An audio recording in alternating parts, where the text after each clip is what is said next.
True TV.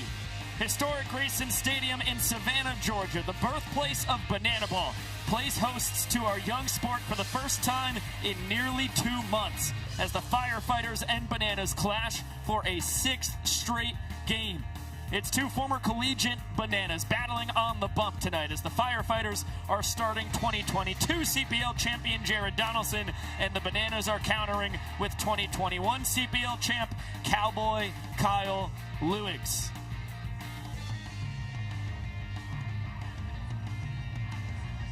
Welcome inside with the statistical savant of Banana Ball, Josh Talevsky. I am Vico Scala. Happy Thirsty Thursday. Thank you so much for spending it with us here in virtual Banana Land. What a July it has been so far. We've seen these teams do battle 5 times straight. The Firefighters 3-2 so far, and this is the last series we get in the regular season between these two teams this year. And they are currently leading the overall season series this year. They got the series win a weekend ago in Wrigley Field.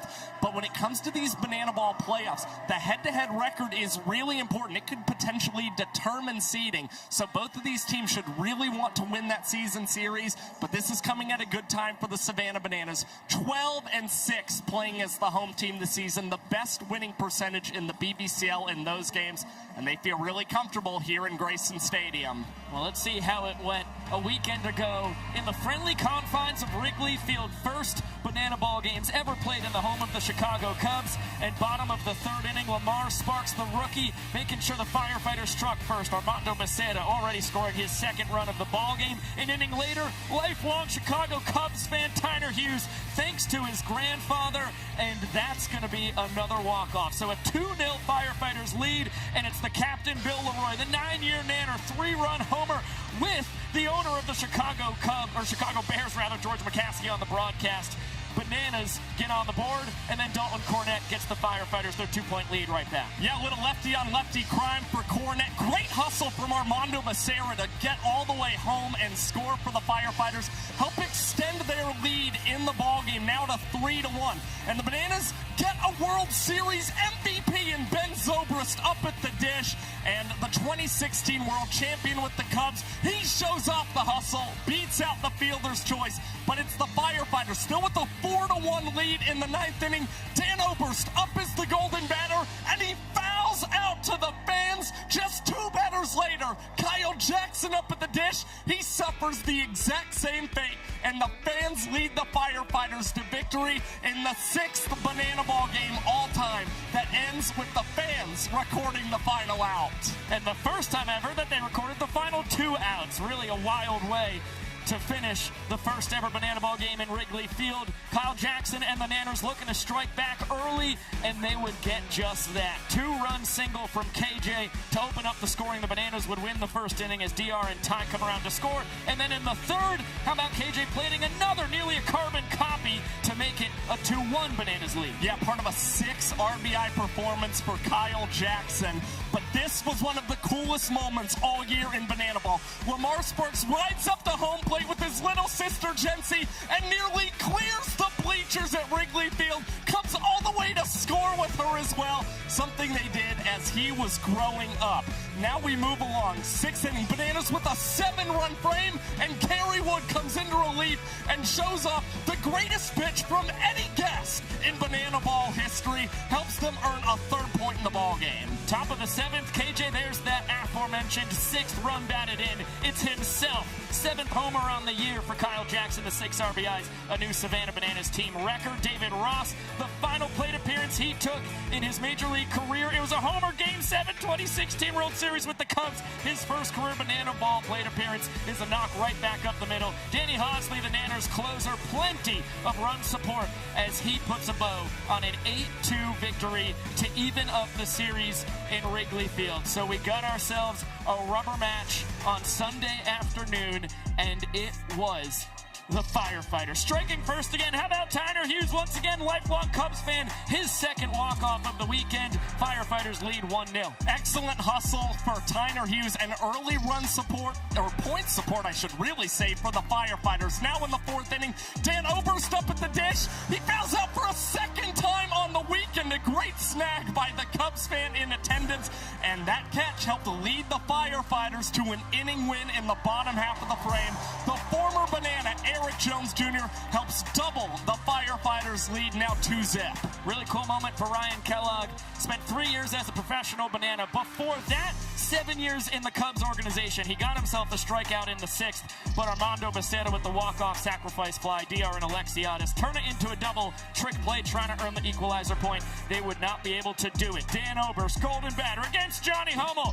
Deja vu all over again, as Yogi Berra would say. It's Dan's 3rd foul out to the fans of the weekend, his 8th of the year, which ties a single-season Banana Ball record. Bryson Bloomer 2023. Hello, Oberst is coming for you. And then Ty Jackson, grounder to Caden Green. He grabs the trick play. Firefighters take the series. And an impressive start from Ben Dunn III. Just his 2nd career Banana Ball start. He threw 7 1/3 innings pitched, the longest start in Firefighters history. And all around a really impressive series win for the Firefighters. They were playing as the home squad, and even though they had less plate appearances than the Bananas, they had more hits collectively as a squad. You also see a 5.58 earned run average for that team. That was their lowest collective earned run average since they played the Bananas on June 11th and 13th in Lincoln, Nebraska. Coincidentally, a sweep for the Firefighters. EJ had his paws all over that one as well. Let's hear from the man from Zach Staten. Well, in the series after Eric Jones Jr. walked down the aisle, he goes and gets 6 hits, a couple of RBI, and a couple walk-offs at Wrigley Field. So to give him that same feeling, we're going to walk him down the aisle of some beautiful fans here at historic Grayson Stadium. EJ, it's that married power, isn't it? Yeah, I would say so, and as much fun as it is walking down the aisle with you, Zach, I had a lot more fun a couple weeks ago. Now, against the Savannah Bananas this year, you're 10 of 26, 464 OBP, 4 walk-off, 8 RBI. Just an incredible time. When you see yellow, do you see red too? I just try to hit it hard. Doesn't matter who we play. We got to win a bunch of games down the stretch here, so I'm hoping to help us do that. You got a couple of teammates who are engaged now too, in your long 3 weeks of marriage. Any advice for them? Yeah, have fun and take a nice honeymoon. And when you win on the field, it helps too. It does help. Well, here's a famous quote about marriage too. Let the power of love never extinguish anything you love in your life. Or something like that. Hey, flame on! Come on. Sounded great to me, Zach. Thank you very much. Take a look at how the Firefighters have bucked the trend of Bananas' dominance in July. Remember, coming into this July, the Nanners had won 20 straight games going all the way back to 2023, and the Firefighters have taken 3 out of the 5 they've played against the Bananas in July here in 2026. I mean, the Firefighters have just risen to the occasion more this month than the Savannah Bananas. They have won the games at the margins, and you've even seen the benefit they've gotten from pan-caught foul balls as well. So things have trended pretty well for the Firefighters, and you now get a look at the standings here in the Banana Ball Championship League. The Bananas, because they were not able to win that series, are a half game back of the Texas Tailgaters for first place here in the standings. Meanwhile, it's the Firefighters still trying to put themselves in position to be one of those top 4 teams and secure a postseason berth. But if the Bananas can collect victory here tonight, it would put them in sole possession, and I know that is still certainly on all of their minds. Yeah, things are getting down to the nitty-gritty here in the inaugural season of the Banana Ball Championship League. It is awful tight at the top. Firefighters and Clowns trying to get back into the playoff picture. When we come back, we'll hear from Dan Oberst himself on all of his foul-outs to the fans.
Grayson, our glove magician. Expect a lot of tricks from number 6, Ryan Scott. Also at shortstop, wearing number 4. He's pretty and he's gritty. Kyle KJ Jackson. At second base, the Doggy Man, wearing number 9, Max Goldberg. Also at second base, your future Dancing with the Stars winner.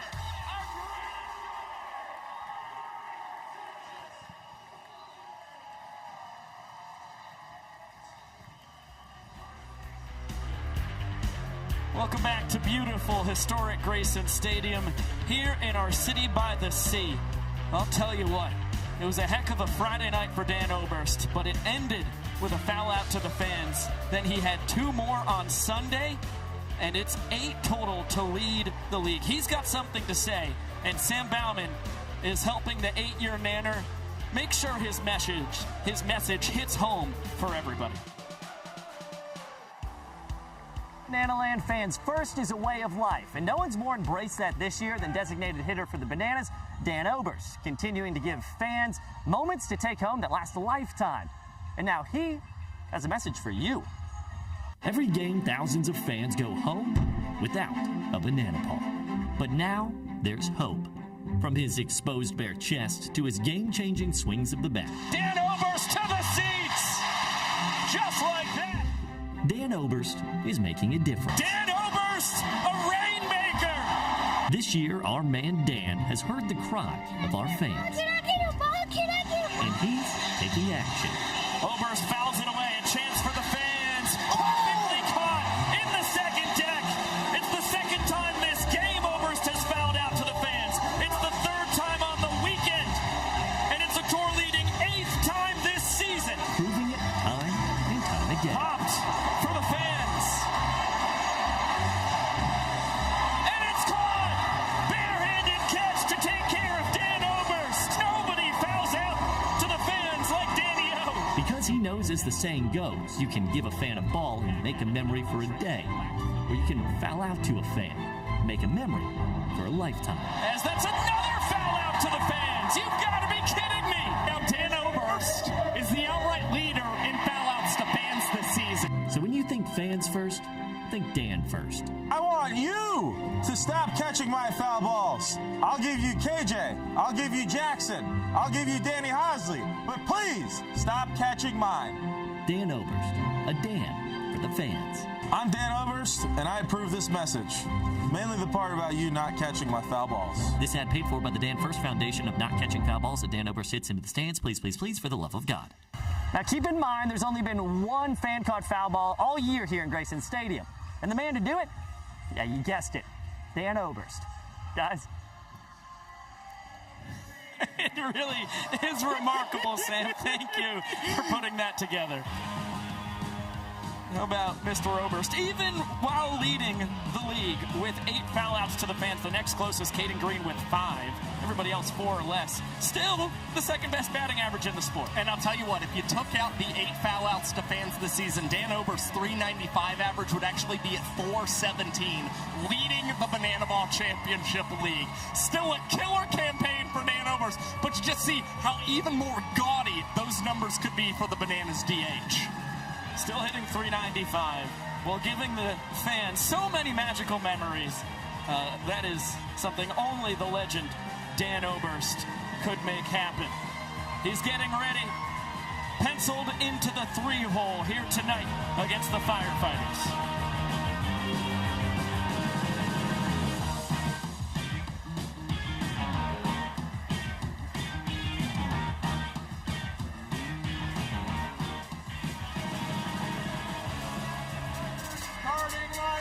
Shortstop Hayden Peanut Green. Center fielder Armando Becerra. The extra hitter Lamar Sparks. Behind the plate, Eric Jones Jr. Right fielder Darian McDowell. At third base, Logan Showtime Lacey. The DH number 3, Dalton Fournette. At second base, Tyler Tiny Hughes. At first base, Mason Maxwell. And the left fielder, Noah Bridges. On the mound for the Firefighters, Jared Donaldson. The Firefighters are led by Corey Pye and Drew Yanesta.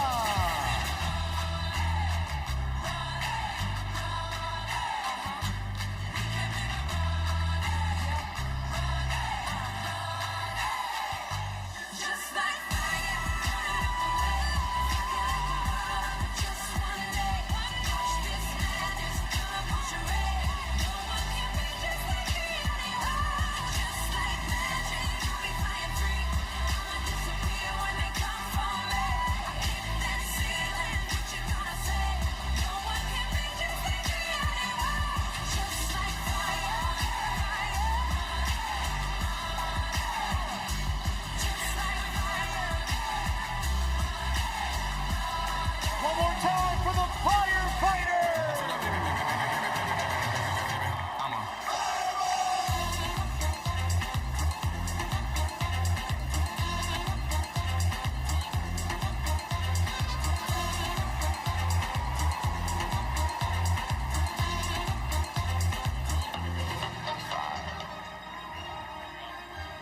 Ladies and gentlemen, I am bringing some bananas.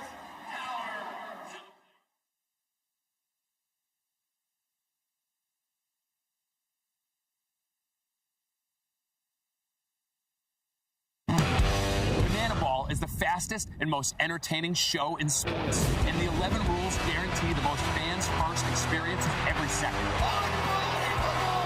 Welcome to the Banana Ball Championship League. Rule number 1, win the inning, win the point. The team that scores the most runs in the inning wins the point. It's a walk-off winner. Oh my goodness! With the Equalizer Point, trick plays provide the away team an opportunity to earn a point going into the final inning. And in the final inning, every run counts as a point. Rule number 2, Banana Ball has a 2-hour time limit, guaranteeing that every game is fast-paced and action-packed. Rule number 3, no stepping out of the batter's box. If you do, it will result in a strike. Max stepped out of the box. And because he stepped out of the box, that's it. Rule number 4, no bunting, because bunting sucks. If you bunt, you'll be thrown out of the game. Rule number 5, batters can steal first base. Ball 3, Gideon taking off for first throw from Leroy in time. Rule number 6, there's no walks. Walks are ball force sprints. The batter can advance as far as they want until every position player touches the ball. Those defenders have touched the Banana Ball. It is a full-face sprint to open up the ball game. Rule number 7, no mound visits. No pitch. Rule number 8, foul balls caught by a fan count as an out.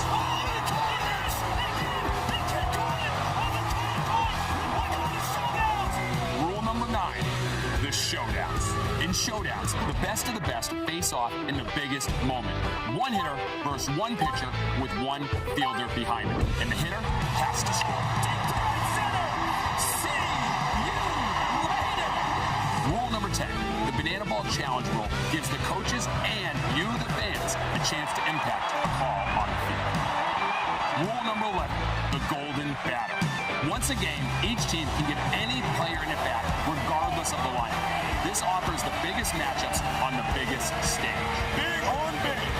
Let's go! Let's go! Let's go! Get out of here, ball! That thing's in a family!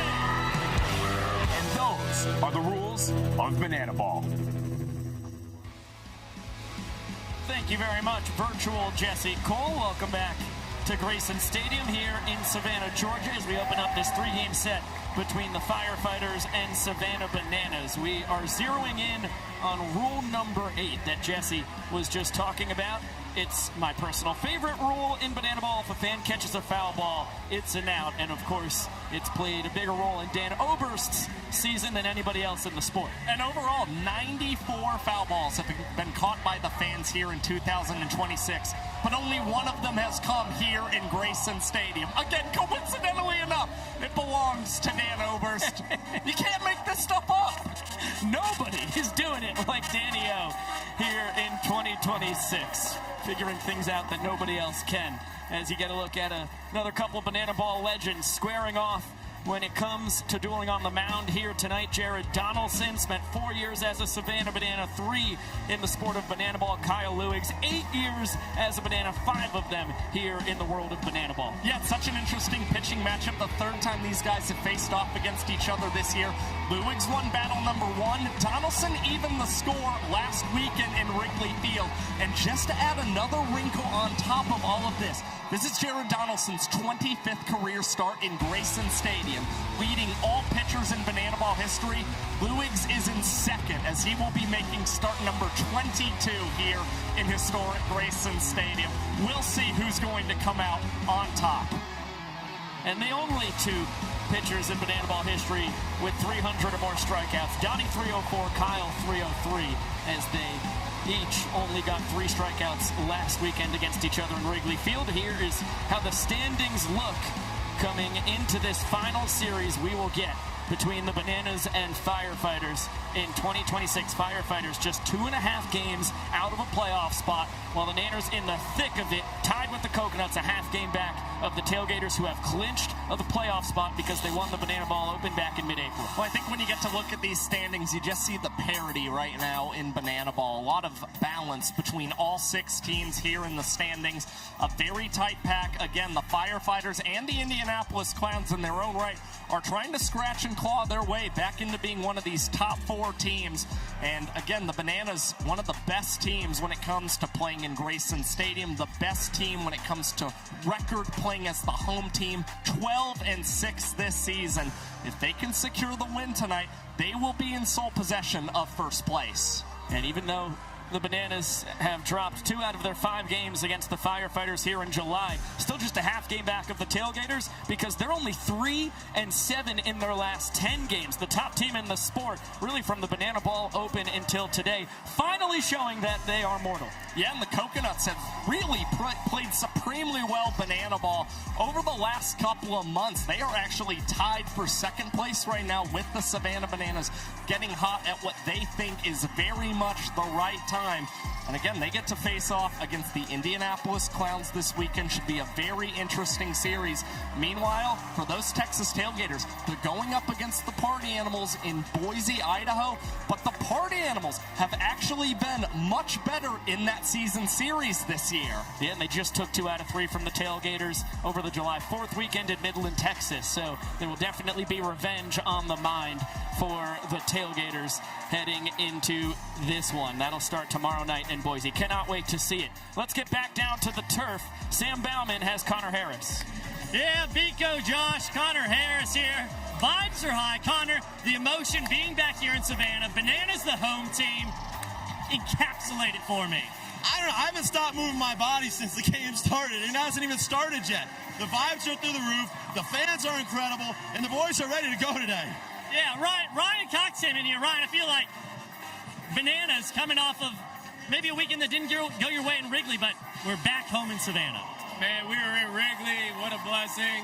We're home. Grayson Stadium. Bananas home.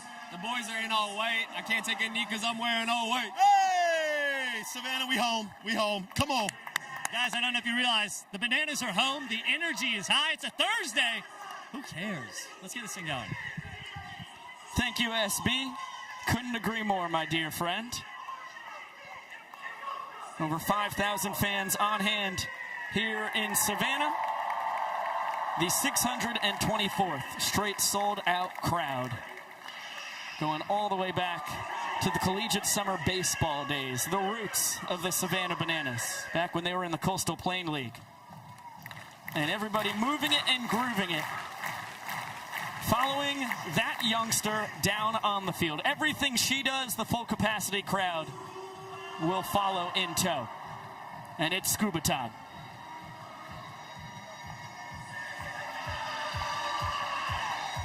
Naturally, Ty Jackson also helping, so 6'7" is going to make sure that it gets in there.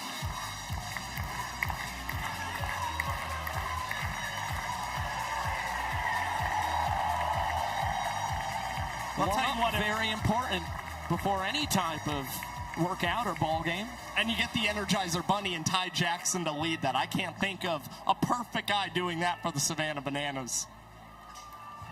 Young Professor will get the fans even more fired up. Here's our hype intro. Ladies, gentlemen, boys and girls, potassium enthusiasts from around the world. Tonight, you and thousands of your friends here live and millions more watching at home have gathered here to witness something beyond your wildest imagination. From Montana to Savannah, from the Isle of Man to Tokyo, Japan, the Banana Maniacs come from across the globe to witness this. This is not baseball. This is the crucible where the fastest, hungriest, and most entertaining players are forged. This is a game of the fans, by the fans, and for the fans. But this is not your granddad's pastime. This is not just another night at the ballpark. This game is baseball by birth, fruit by name, and an absolute worldwide phenomenon by the grace of God. This is the time for all 5,500 people here in Savannah, Georgia, to get on your feet and give me your voices. Because this is the greatest show in sports. Ladies and gentlemen, this is Banana Ball! It's time to meet the starting lineup for your Savannah Bananas. Leading off the extra hitter, number 7, Ty Jackson.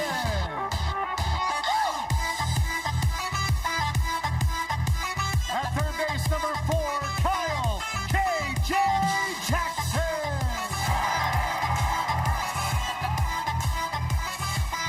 DH number 19, Dan Oberst.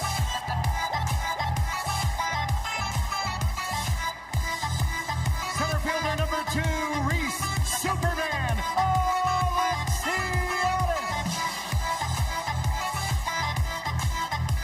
Shortstop number 6, our glove magician, Ryan Cobb.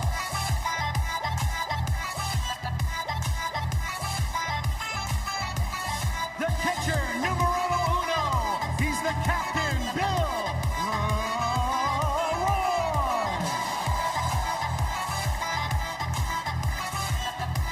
Left fielder number 15, we call him Rat, Robert Anthony Cruz.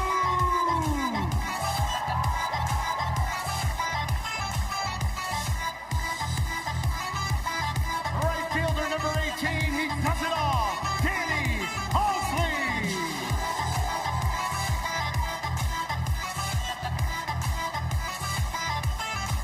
Second baseman number 8, our greatest showman, Jackson Olsen.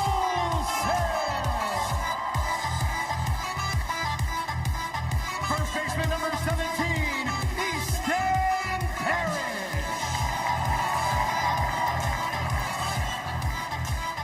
On the mound for your Savannah Bananas tonight, number 12, Cowboy Kyle Louis.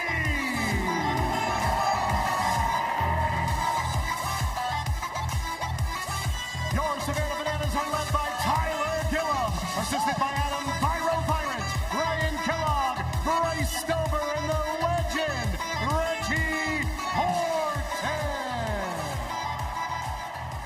Love seeing all the guys and the coaches honoring Derek Klena, Kelsey Whitmore, D.R. Meadows, all who could not be here this weekend. A shorthanded Savannah Bananas taking on the Firefighters, whose lineup we will be getting, as well as first pitch right after this.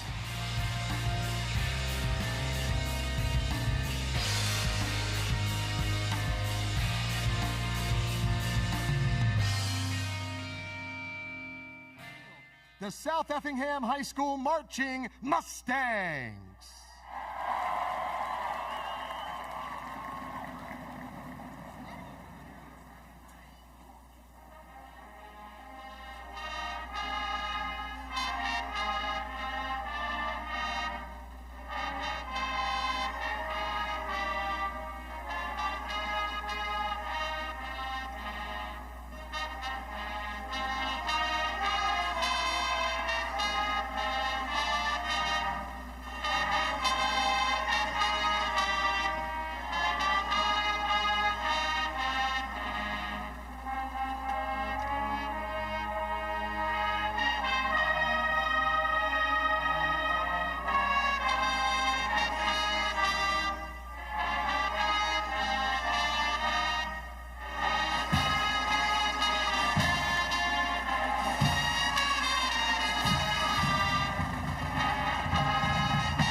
YouTube, it's just us. True TV crowd coming back in about 50 seconds. Love you. We get to kick line together. Hope you guys are all thunderstrucking at home. That would really warm the heart. Send us videos, please. Oh my gosh, that would be a riot. Yeah, send them to Zach at thesavannahbananas.com. You'd be doing the Lord's work, friends. Oh, an oldie but a goodie. Drake brought that one out. He broke that one out last week, and I was like, yeah, good. Always hits. Good to hear. Oh, man. Hello, everyone. Great to see y'all in the chat.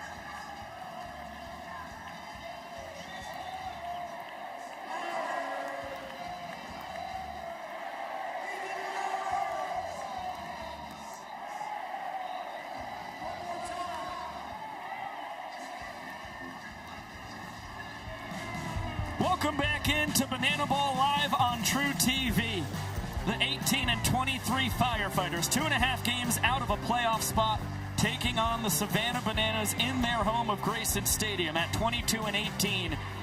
Currently holding down the 2 seed, just a half game behind the Texas Tailgaters for the #1 spot in the sport here in the inaugural season of the Banana Ball Championship League. We're in Savannah, so of course the Bananas, the home team across this 3-game set. Here is how they line it up defensively. Left to right in the outfield, Robert Anthony Cruz, Reese Alexiadis in center field with D.R. Meadows at his brother-in-law's wedding this weekend. I expect to see Super Reese at center all 3 games. Then Danny Hosley holding down right. In the infield, third to first, it's Kyle Jackson, Ryan Cox, Jackson Olsen, and Alex Eagle, the designated fielder in defensively for Easton Parrish, who is hitting in that first base spot. And behind the dish, it is Bill Leroy. Of course, it's the 9-year battery between Leroy and Luigs. Nanners all the way back since 2018. Yeah, and it's Cowboy Kyle Luigs now taking the mound for the Savannah Bananas this season. It's 2-2 on the year for these Bananas, a 5.28 earned run average, but he has an ERA plus over 100, indicating he has been better than the tour average pitcher this season. And in his career in Grayson Stadium, Kyle Luigs has a 9-2 record, a 4-minute and 16-second MPI, and he has an ERA at 4.78. So he has always been strong when he's gotten to pitch here in Savannah, Georgia. Let's get a look at the red-hot Firefighters starting lineup that opposes Cowboy Kyle Luigs. It is brought to you by Tropical Smoothie Cafe. At the top, it's their MVP candidate, Caden Green, then Armando Becerra, who was terrific last weekend in Wrigley Field, showman of the game in the Friday night victory for the Firefighters. Then Lamar Sparks, another home run in Wrigley Field, continuing his fantastic rookie campaign. Eric Jones Jr., the former Banana, tremendous as well. Darian McDowell, scorching hot in the 5-hole. Then it's Logan Lacey, Dalton Cornett, Tyner Hughes, Mason Maxwell, and another former Nanner in Noah Bridges to round out this Firefighters lineup. Let's get it down to the young professor. All right, Savannah, Georgia, you have waited long enough. It's just about time to start the show, and here's what I'm going to need from you. When I count to 3, I need you to yell at the top of your lungs, "Start the clock." In 1, 2, 3. Showtime!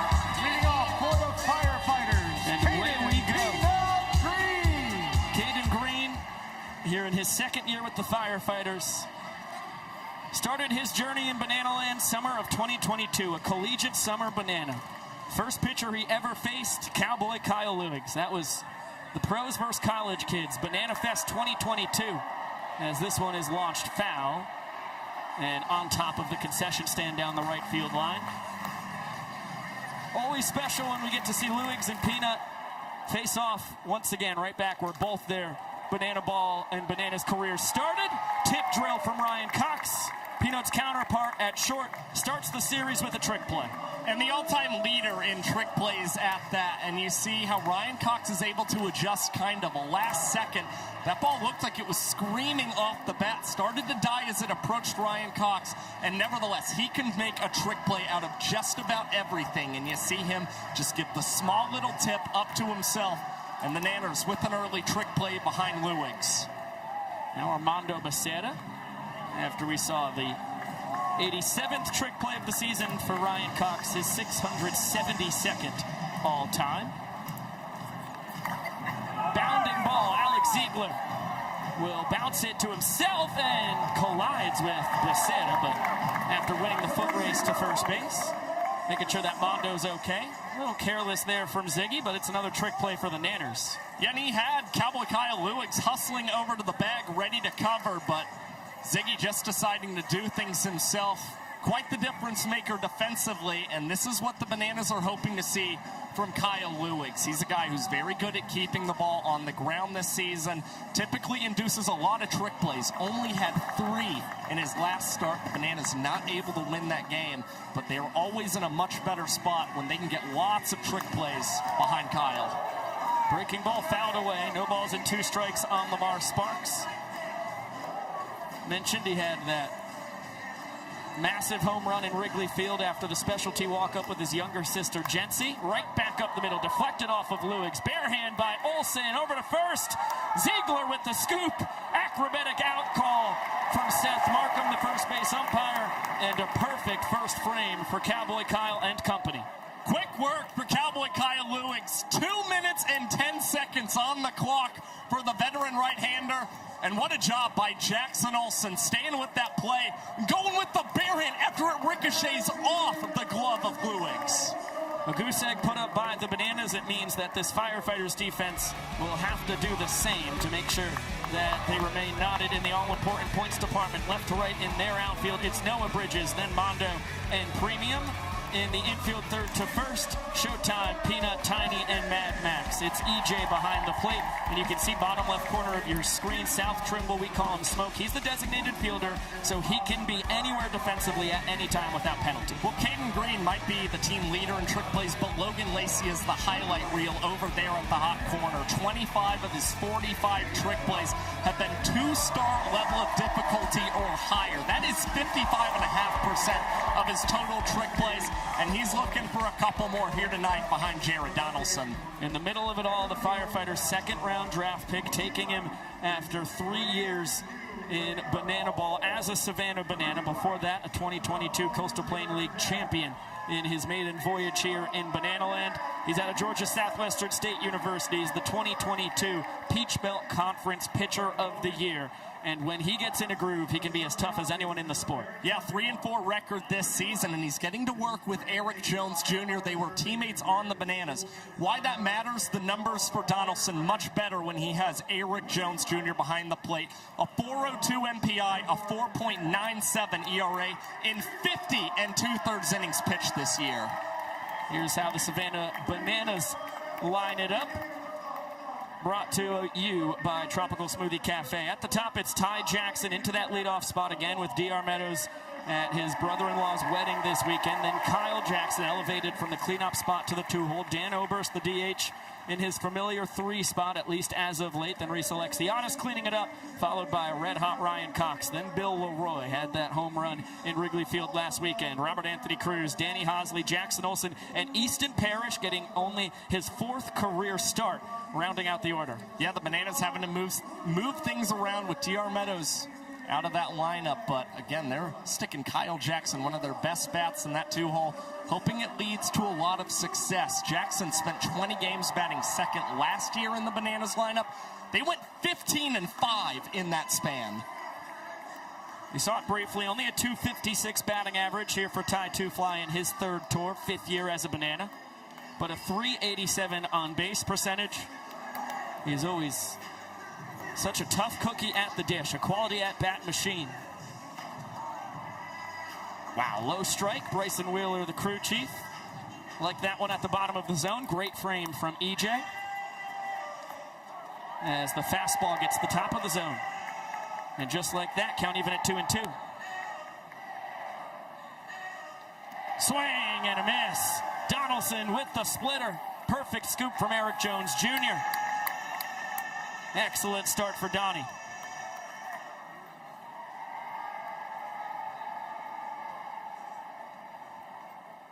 And that was a really nice play also for Mason Maxwell over there at first base.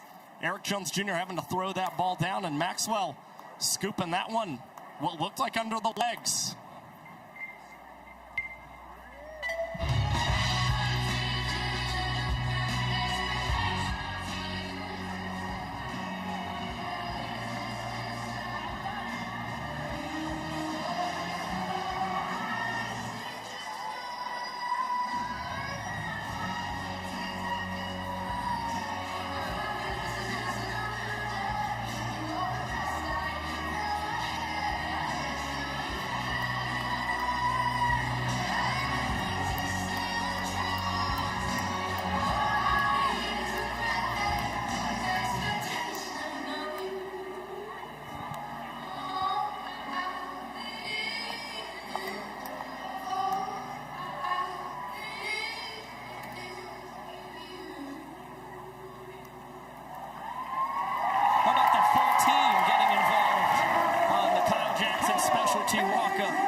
In the 2-hole, KJ Superstar here in his second full tour. Started his Banana Ball career with Ty Jackson, 2024 with the Visitors, just like Ty finished up that season with the Bananas last couple months. Takes the splitter in for strike one.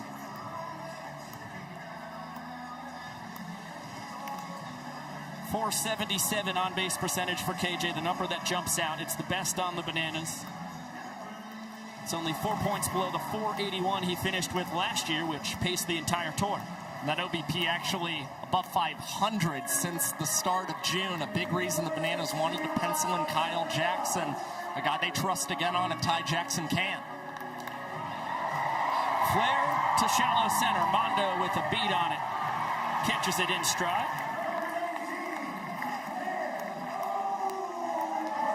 And it'll be 2 outs for Dan Oberst. The 8-year Savannah Banana out of Largo, Florida. Tore the cover off the ball Friday night in Wrigley Field. Screamer, his first swing here in Savannah, right back up the chute. It was a 4-hit Friday night, including a triple and 2 doubles. And then the fans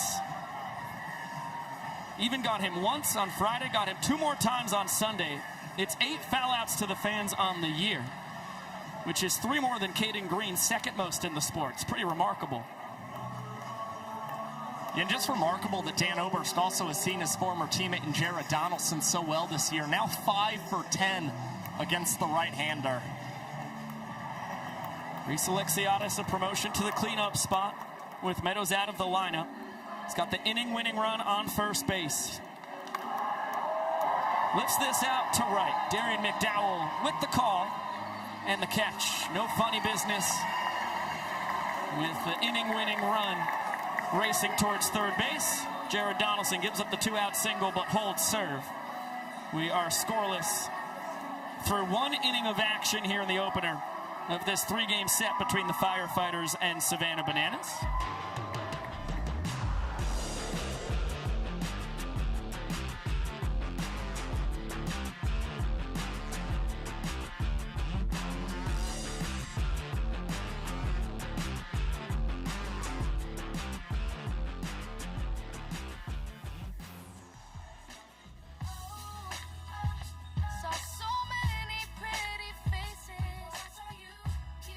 Now all I see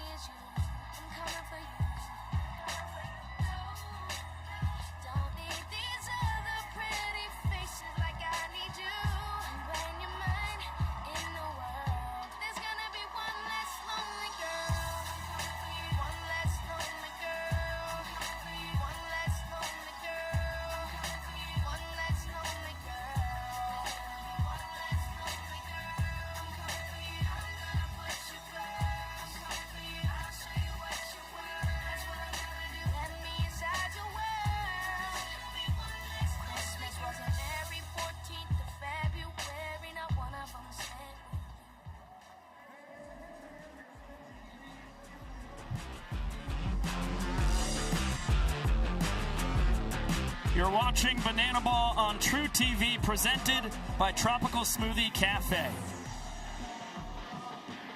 One inning in the books. No score thus far. Kyle Lewis faced the minimum. A looping liner and then a pair of groundouts with 2 trick plays behind him. Now he's got one of his former catchers at the dish, Eric Jones Jr. Bill Leroy, Kyle Lewis' teammate going all the way back to fall of 2016 at the University of North Georgia. The only person in Banana Ball who has caught Kyle more than EJ. And boy, has Eric Jones Jr. played great against his former team. Saw a walk-off double last week, fended off another point with a 2-run, 2-out single in the first inning of action last weekend in Chicago. Takes the breaking ball for strike 2. Yeah, 400 average for EJ against the Bananas. 2 doubles, a home run. He had 5 of his 8 runs batted in last weekend in Wrigley Field as he battles off that heater from Lewis.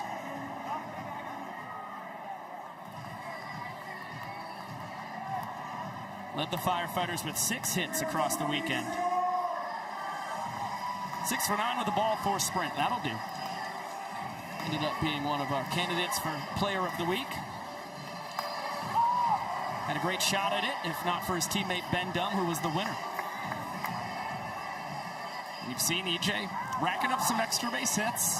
2 doubles, a home run. All 3 of his extra base hits since the month of June have come against this Bananas team, as Lewis has EJ checking on that pitch and fouling yet another Banana Ball off. Lewis all laughs against his former battery mate. Another 2-2 to Jones. Swing and a miss. Goes to the breaking ball and gets his first strikeout of the evening. Nice 8-pitch battle between Cowboy Kyle Lewis and Eric Jones Jr. It's the veteran right-hander winning that one. You see Bill Leroy behind the dish pointing to Cowboy Kyle. Terrific execution as EJ's bat got sped up as he was trying to battle off those heaters. And then the Bananas successfully slowed him back down and he couldn't make any contact. Now the tremendous rookie Darian McDowell. He was a 9th-round draft pick, went number 69 overall in the inaugural Banana Ball player draft. After he was a 6th-round draft pick by the San Diego Padres in the MLB draft back in 2024. Fly ball to Danny Hosley. Behind the back catch. Danny do-it-all, trick play number 3 on the ball game for the Bananas. And what a fun trick play for Danny Hosley. This is only his 5th start in right field this season, and because of that, he's using Ty Jackson's glove out there in right field to play tonight for the Savannah Bananas. That one still counts for Hosley, even though it's Ty Two Flies leather. KJ scooping it from Logan Lacey. Between the leg transfer. Alex Ziegler between the legs at first. The corner infielders for the Nanners teaming up on a double trick play. And through 2 perfect innings for Kyle Lewis, 5 trick plays behind him. A commanding trick play lead right now for the Savannah Bananas. And 2 minutes and 57 seconds for Cowboy Kyle Lewis. Continuing to work quick as the Nanners aim to score point number 1.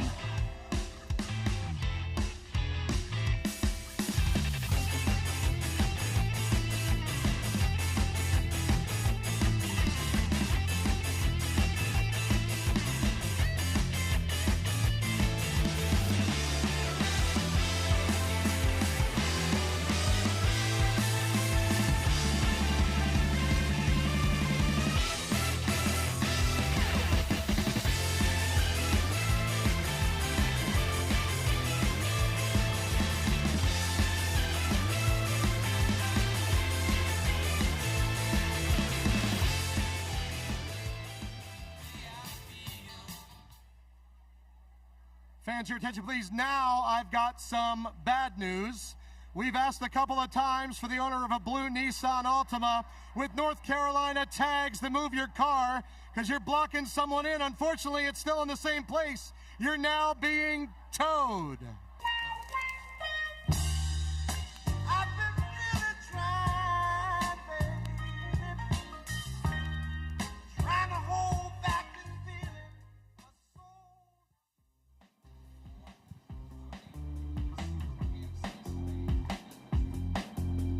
middle of the second inning from Savannah, Georgia, the kids from the Ultimate Banana Ball Youth Experience being honored while we were in commercial break.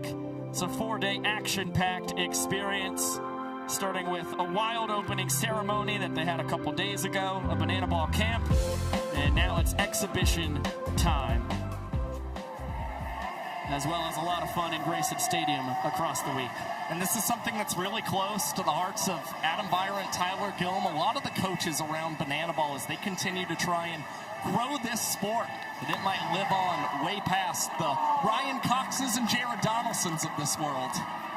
Speaking of Ryan Cox, just bounced a ball off camera. It looked like it was peppered off the foot or shin of Jeep, Robert Anthony Cruz's fantastic videographers. Looks like he's A-okay though. Tapper off the end of the bat, gonna be a tough play. Peanut, just in time. Oh, Caden Green makes it look easy.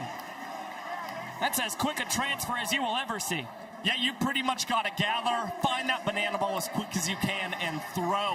Caden Green, he could have gone with a barehanded attempt here. Nevertheless, you see that ball pretty much in his hands as it's also coming into the glove, and that's why the transfer so quick as he's throwing over to Mason Maxwell to gun down the banana shortstop. Fastball just misses up and out to Bill Leroy. Tremendous 5th year in the sport for Billy Barrels, his 8th year as a Savannah Banana, as we've talked about. Out to the parking lot, so not catchable by the fans. Got a guy hitting .290. On base percentage is just a couple points shy of 400. Right back up the chute, he gets even closer to 400. And he's slugging .561. Every year, Bill Leroy continues to prove that he's just getting better and better as he ages. And 2023 was this big turnaround for Bill Leroy.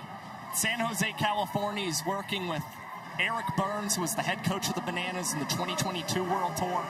Helps Bill get a little more of a leg kick going, and that has made all the difference for the Bananas backstop. Helped him hit for so much more power. He was already so great as an average and OBP guy. He's really tapped into all that power he's got, even in a small frame. Bryce Grozaffi pinch running for him over at first.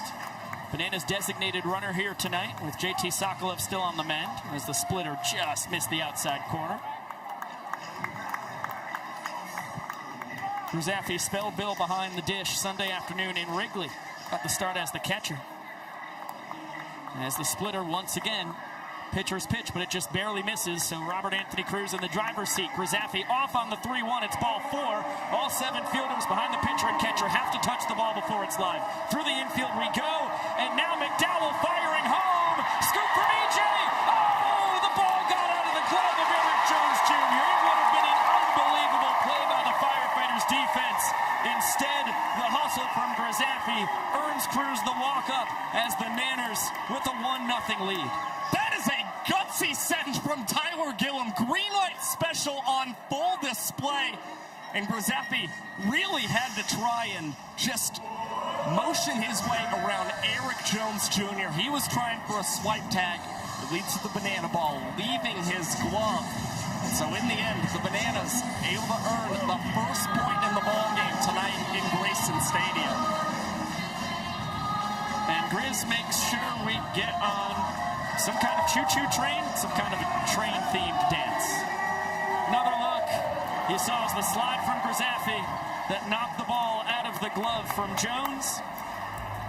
And that is why the Bananas lead 1-0 through 2 innings of action.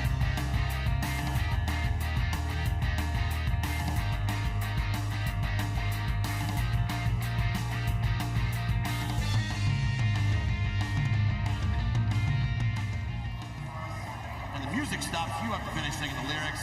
We're going to turn it into a competition. Kaz, who do you have over there? That's right, I'm over on the away dugout representing everybody on the third base side in the entire left field, and I know these are the most fired up fans in all of Savannah! Yeah, that's what you think, tall guy, because I am over here on top of the first base dugout. So I'm going to represent everybody behind first base and out in right field, the best in class of Savannah, Georgia. the stadium win. Shark, hit the music.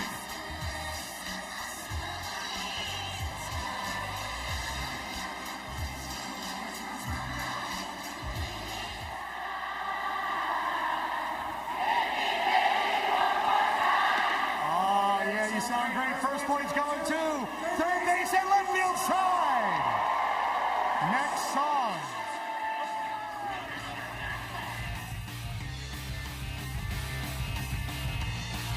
Welcome back. Banana Ball, live from Savannah, Georgia. The Firefighters and Nanners butting heads for a 6th straight game in July. This is the opener of a 3-game series. It will be the last time the Firefighters and Bananas play against each other in the regular season. Of course, cannot count out a potential rematch in the postseason for these two teams. The 1-seed Nanners, 4-seed Firefighters did battle in the semifinals last year. It was this man, Dalton Cornett, who played the One Showdown Tiebreakers. Home run out of the park off Danny Hosley to send the Firefighters to the championship, where they fell to the Party Animals, 2025 champions. And Cornett's team for his first 3 years in the sport.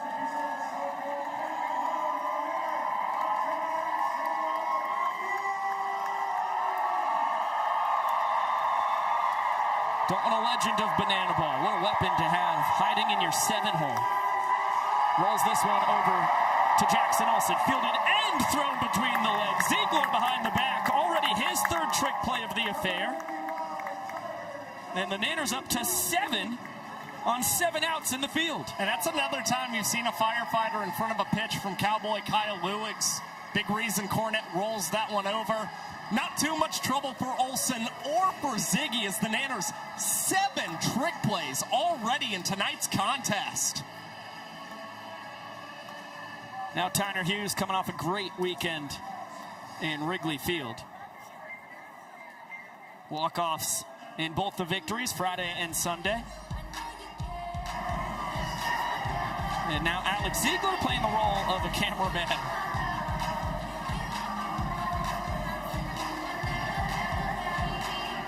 Can't wait to see how this looked from the POV of Ziggy. Wow, Olsen getting back in front of the camera. We're going to hit everybody twice here. I mean, when you're going from Olsen to Cox to KJ to Lewigs, what a crew that was just huddled at the mound as the slider just misses the outside corner. And in the body language of Kyle Lewigs, he wanted that strike called pretty badly. Thought he executed that pitch exceptionally well. And when you've got a veteran like him, he's capable of throwing any pitch after a dance like that. Alex Ziegler, Bill Leroy meeting in foul territory. They both slide. Neither can snag the banana ball. And both seem to be no worse for wear. A bow to the crowd from Leroy. Still a spooky situation, nevertheless. In that position, somebody's got to call off the other. I think it's easier to say that's a ball that's totally Alex Ziegler's, but Bill Leroy, quite the gamer behind home plate. Always a very fiery competitor. And neither guy unable to make the catch. Tyner Hughes still draws breath here in this at-bat. And he's going to have himself an infield single. All-out dive from Ryan Cox. Looked awesome. Looks the exact same in the scorebook. Tyner Hughes, first Firefighter to reach. The 8th batter to swing it against Lewigs.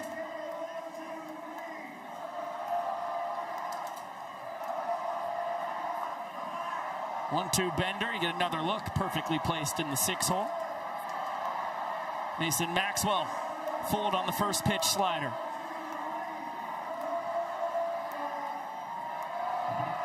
Donut batter. The fans hoping for some sweet treats. They will get it if Lewigs is able to strike out Mad Max.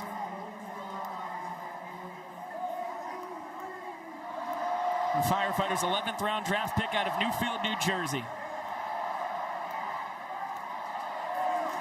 Can't catch up to the fastball behind 1-2. Reached base in all 3 games last weekend in Wrigley Field. Even got a hit batting from the right side against Henry Rowan-Gardner in the movie Rookie of the Year. And here Mason Maxwell is going to gift the fans here in Savannah, Georgia, 3 donuts. Cowboy Kyle Lewis, his second K tonight. Certainly his most important thus far. Heck of a scoop from Leroy as well to make sure Tanner Hughes did not advance from first. So Bananas players breaking out into foul territory.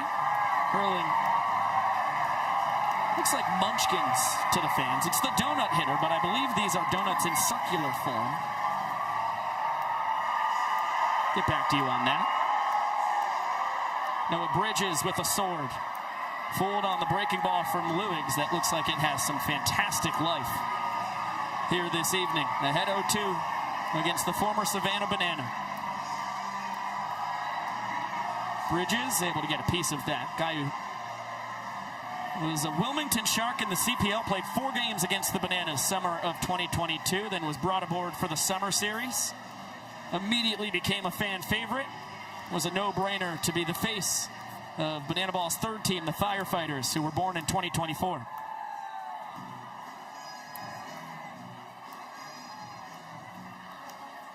No, only hitting .231 here in his 4th World Tour, but a .394 on base percentage and plus speed.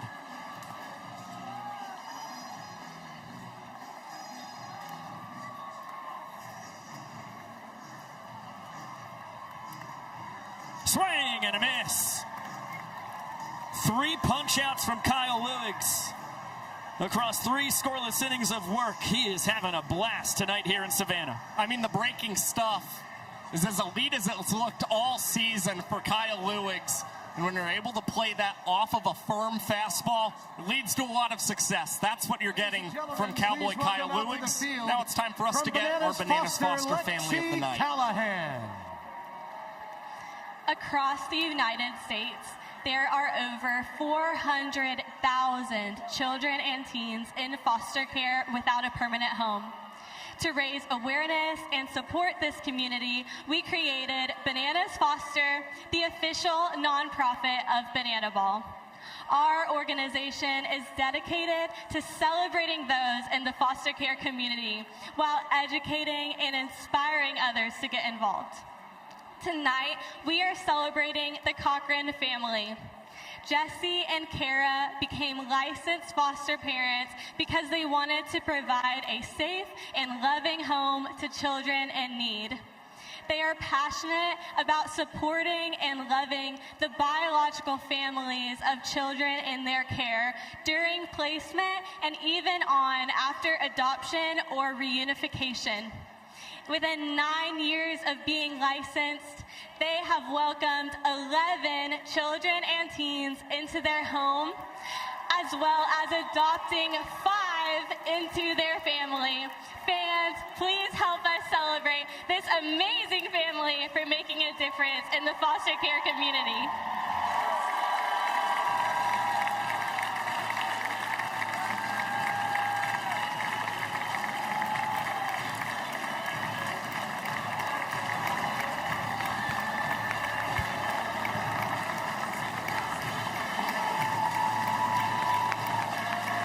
Another ginormous shout out to Kara and Jesse Cochran, superheroes in the foster care community here in Savannah.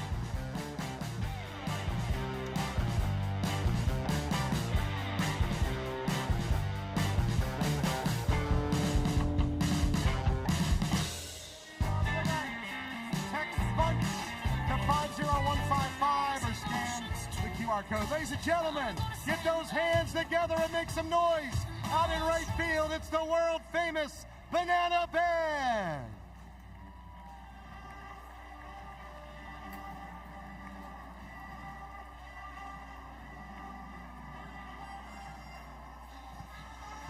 Oh my goodness, YouTube, it's just us while the Banana Band blasts away. Hey YouTube, I want to just offer up a suggestion for all you fun-loving fans out there.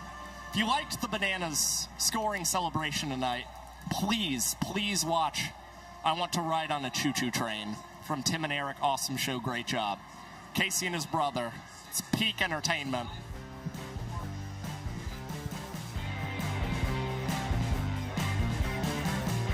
Welcome back to Daffin Park, the jewel of it, historic Grayson Stadium. Here in our city by the sea, Savannah, Georgia. To the bottom of the third we go. Kyle Lewis has been fantastic on the mound for the Bananas, who lead 1-0 while their band blasts away. And our camera whips all the way to Danny Hosley.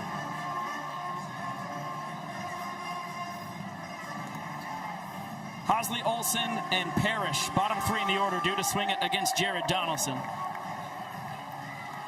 The damage done against him, a one-out single by Bill Leroy, and then the Robert Anthony Cruz walk-off sprint with Bryce Grzaffi scoring all the way from first. Ball and 2 strikes here on Danny Do-It-All, the kid out of Vienna, Virginia. And he flails and misses on the disgusting splitter. Jared Donaldson, his second punching. 24 seconds, that's all it takes for Jared Donaldson to retire Danny Hosley on strikes. Just goes to show how quick these pitchers in Banana Ball are always working. And Donnie has always had great pace out there on the pitcher's mound, continues to get faster as the years go by, as he tries some trickery with his second baseman, Tyner Hughes.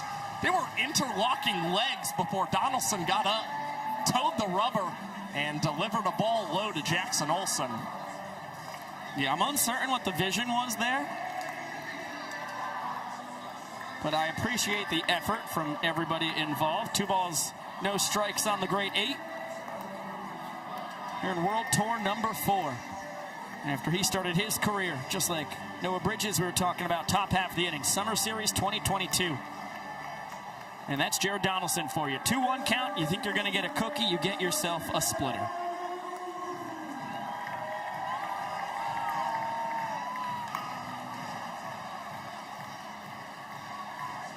And then the fastball in on the hands. Not fun at all. As you can see by the facial expressions from Olsen.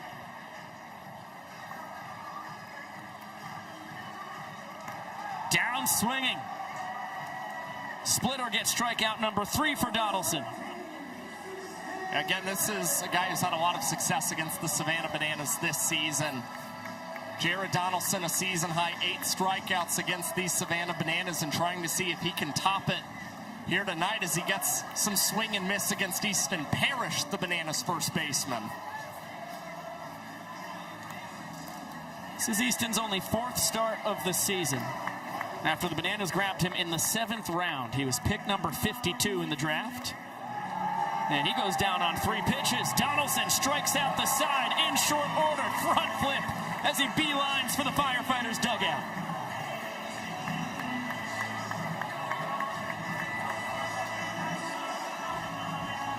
Impressive work from Donnie. Brand new promotion down on the field, Princess Potassium. With a plethora of princesses. We've got Merida, we've got Aurora, we've got Ariel, we've got Belle, we've got Snow White, and we've got Elsa. And you might notice that these ladies have some beautiful crowns and long, luscious locks. But in about 30 seconds, it's going to be every princess for herself in a wig-snatching extravaganza that we like to call Capture the Crown. The last princess with her hair intact will be the one to rule them all. So get ready, ladies. Snatch or be snatched in 3, 2, 1, go! Oh my goodness, Merida's going for the early grab. She's both eliminated. Aurora's down 2. Oh my goodness, Ariel's fighting to hold on, and she's the winner! Give it up for Ariel!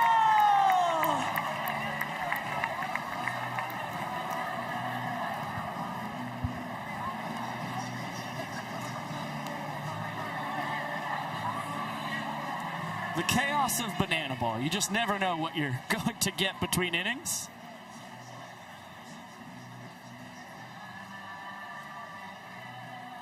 We are flying here on Thursday night in the 9-1-2. 3 innings already behind us. And Kyle Lewis has his second trip through the order here. Top 3. Green, Becerra, and Sparks swinging it for the Firefighters. The 8-hole hitter, Tyner Hughes, only Firefighter to reach first time through. as the fastball misses up and in. Peanut with a flare to short, turned into a Ryan Cox trick play to open up the ball game. And able to lay off the fastball, just misses high. 366 batting average, 466 OBP, both pacing the Firefighters squad as far as qualified hitters go. Yeah, that 366 average, 10th in the Banana Ball Championship League for Caden Green. And a very valuable bat in this Firefighters lineup. The only Firefighters player who has amassed one offensive win to his team this season.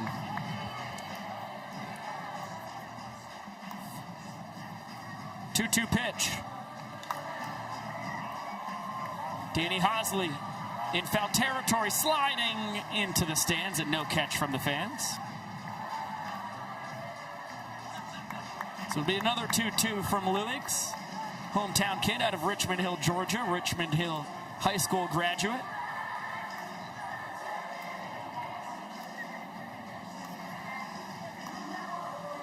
Coming to the Pride of Berry Hill, Oklahoma, as the slider just misses outside. Good call there for Bryson Wheeler. It was just a tick off the plate.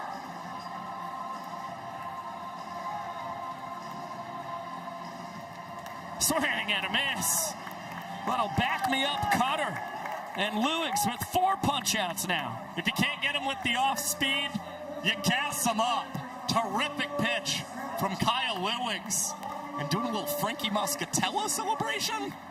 Start from the Spartanburg Fire Department. Phillip has served the city of Spartanburg, South Carolina for 29 years. He's got a degree in fire service and a master's degree in public administration. He strives to be a role model for both the firefighters he supervises and the leadership community around him. When he's not working, he enjoys hockey and banana ball.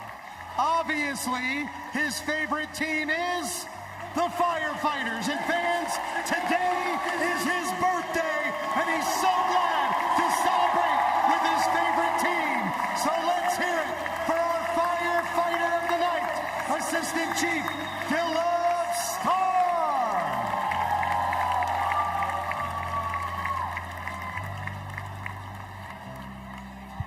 Happy birthday, Phillip. That is awesome right there. Just missed Reese Alexiadis by 2 days. As that's a bounding ball over Lewicks, barehanded by Olsen. Throw to first, just in time to get the speedy Armando Becerra. Second snazzy barehanded play on the night for Jackson Olsen. The first one he fielded, a ball that ricocheted off the glove of Cowboy Kyle Lewicks. This time he just has to patiently wait to field that one that took a high hop off the bat of Armando Becerra. We've seen him run all over this Bananas team, show his aggression on the base pass. That's a big out for the Bananas and Jackson Olsen, who's looked awfully good at second base tonight.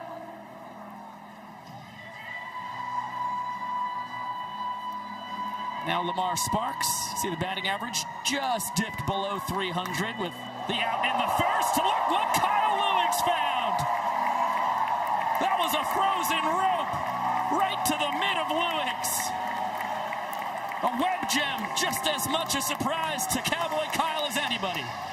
That banana ball played a little peekaboo with Cowboy Kyle Lewicks.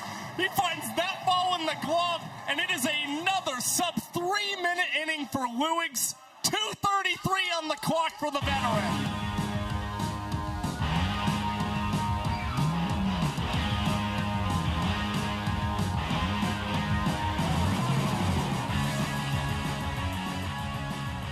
Gentlemen of Savannah, Georgia, I need everybody here to get on your feet. All 5,500 people in attendance tonight, get up out of your seats and get on your feet. Yes, that means you guys too. Everybody, I'm talking everybody. And I also need you to put both of your hands up in the air. Hands up in the air, because it's time for a little Hey Baby.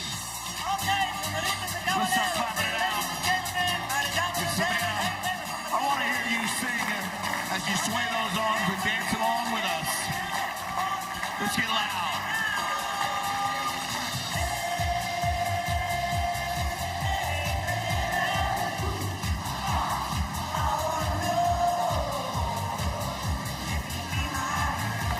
Echo's okay, but let's get a little louder, huh?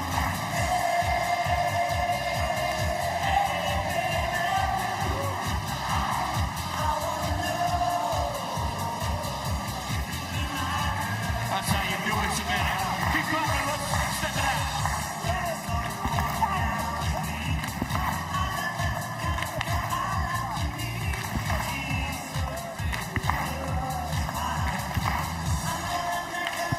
Here we go.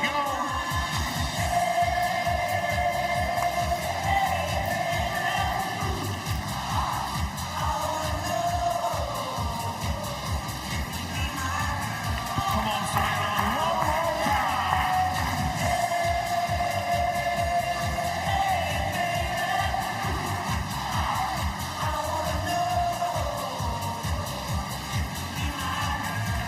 Keep that energy going all night long.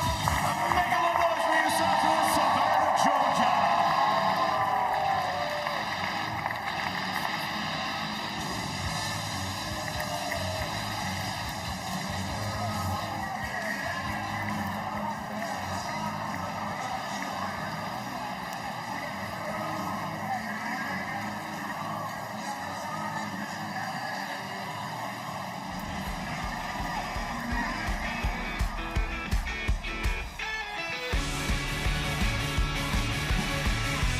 To the bottom of the fourth we go. Bananas lead 1-0, hoping to double that lead.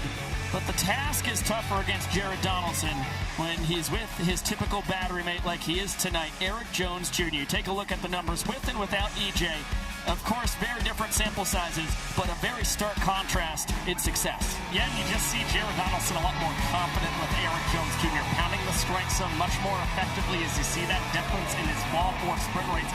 And that clearly has the impact on his ERA. Under 5 with Eric Jones Jr., over 13 without him. And Jared Donaldson, it's been really good. Only 1 run allowed tonight. And hoping that it does not lead to any more, although Ty Jackson leads off the bottom of the fourth with a clean single into left field. Very rude greeting from Ty Two Fly. Slams the bat down after the knock, and KJ quickly behind 0-1 on the foul ball. So that's the inning-winning run. Great speed at that on first base. Ty Jackson gets some attention from Donaldson, who throws over. Ty was back standing. Great stop. EJ makes sure that Ty does not advance. It's the Jacksons back-to-back at the top of the order, Ty and Kyle.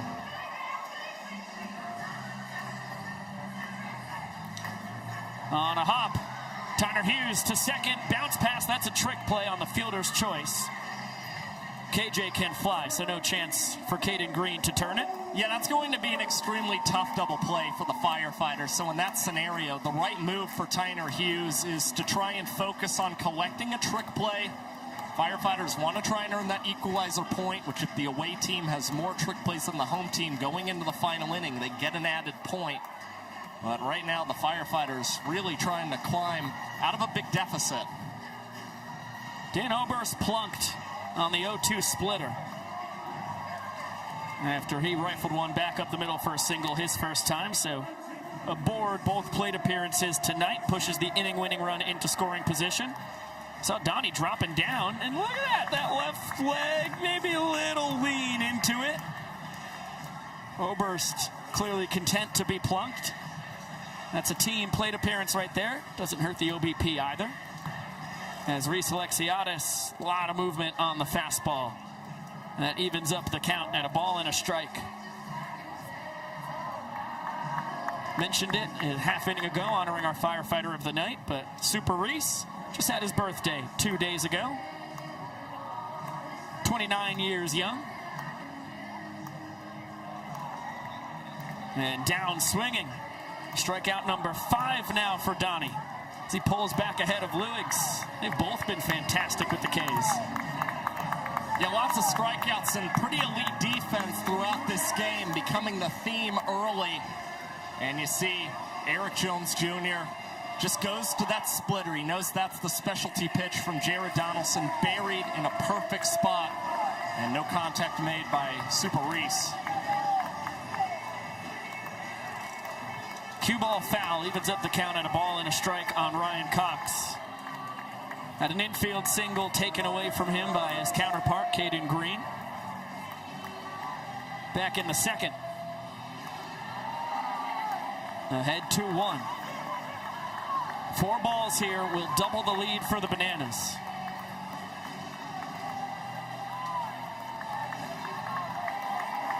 And now Donnie just one bad one away from doing just that.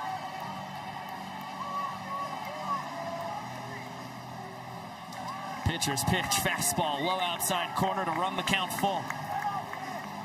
Means KJ will be off from second, Oberst off from first. 3-2 with 2 outs.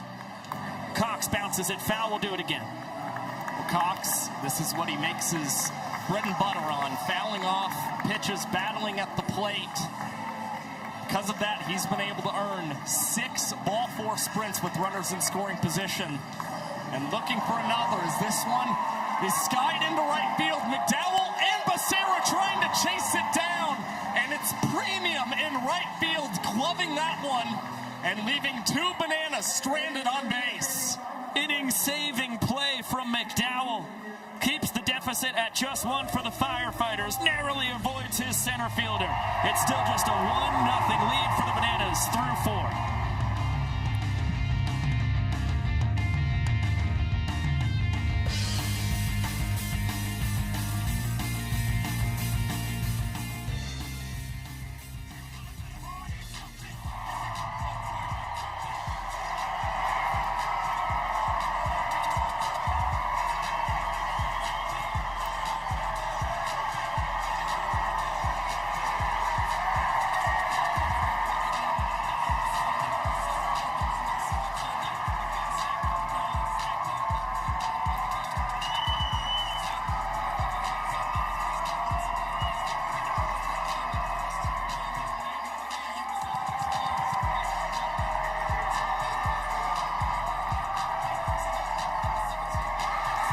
YouTube, we've got something fun planned for the top of the 5th inning.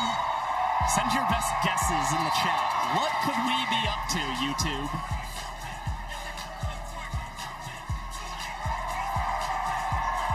We're scheming. What's gonna be? Find out in 10.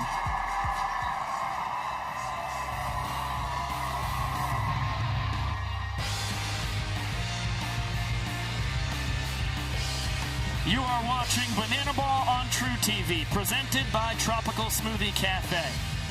To the top of the 5th inning we go, and we welcome into the broadcast Kyle Lewis, who still waits for his catcher. Some things in life never change, gentlemen. Death, taxes, and bill being not on time. I mean, you guys lived together for, what, 7 straight years? You're used to this. Never seen him on time once. I'm waiting. Bill's mic'd up. We're trying to get him going, you know. He's late. Can you believe Bill that? Leroy, welcome to True TV. Yeah, take it. Let's see. Let's go behind the back here. Oh, hey. Yeah! Oh, and that's right on the money. A double trick practice throwdown for you two lovely gentlemen up top. What a joy it is to be here today. Wheeler says hello. Hello, Grayson Wheeler. Hi, Bryson. What a day. Holy guacamole. All right, let's go. Oh, he wants that. Oh, okay. That's what he wants. Oh, Bryson. We just talked about this in the dugout. Yeah, that was a pretty good-looking pitch. Let's go back to it. Hey, Well, cutter there or slider? There's both cutters there. Cutter, no. Yeah. I would love to see the slider. There we go. I like that. Two.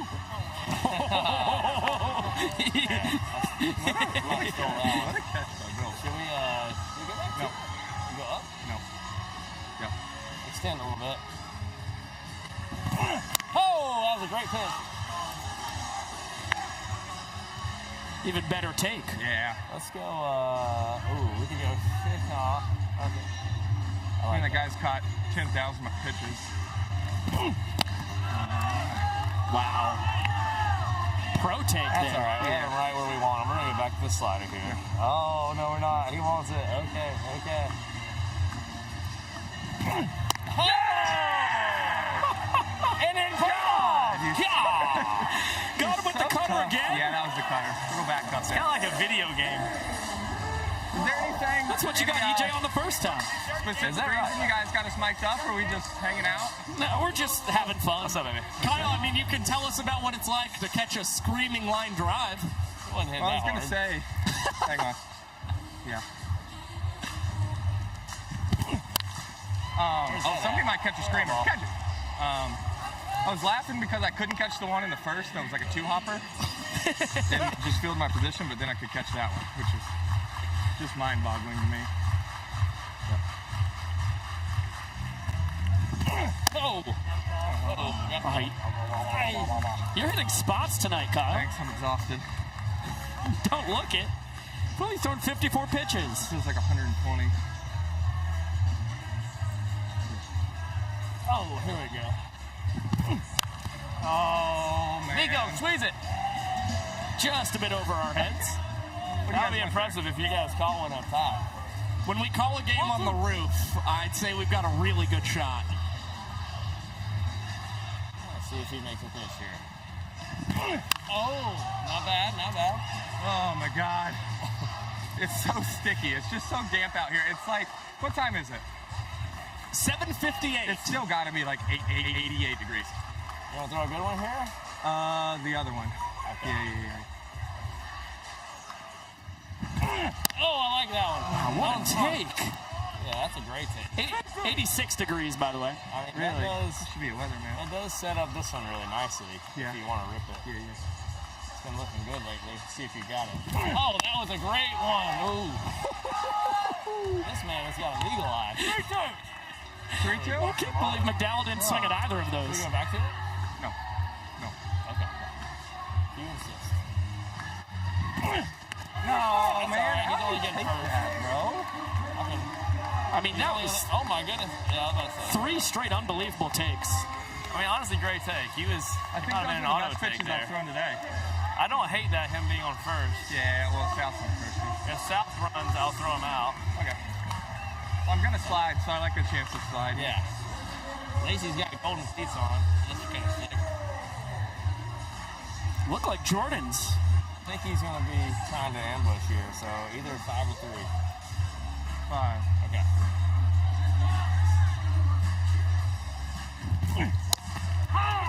Thank you, Bryson. There we go. You just got to teach him to call it strike. Teach him, Bill. That's a great pitch. Same pitch, Wheeler. I'm just. That's good, Bill. That was auto take. He's going to slap this. Wow. Are they watching the broadcast? Do they know what's coming? I think so. I think they have an earpiece in her. I like this call here. Oh, yeah. Do it, Kyle. Oh, my goodness. A great. That ball, my hands are so slippery, man. I didn't think it was that bad of a throw. Jackson looked a little dramatic there. My hands are so slippery. Don't tell him I said that. I also grabbed a changeup, which is it good considering to never throw those. I'm going to be completely honest. I forgot you had a changeup. I haven't thrown it since Jackie Bradley Jr. here like 6 months ago. Wow. That is personal growth. Let's go back door here. Can I pick? I'm exhausted. Yes, yeah, sure. We've only got a feels like 88 here. Why don't you guys come down here and try and do this? Love that. That was disgusting. If Logan Lacey would get any kind of secondary, I'd try to pick him off, but he didn't move an inch. Oh, no. I think that was too slow. I think the other one is good speed, but that one's too slow. Well, what a trial you've got. This is your first runner in scoring position tonight. Yeah, and this is the guy that got me in the first. I shook Bill, and he got a hit off of my pitch, not Bill's pitch. So we had him 1-2.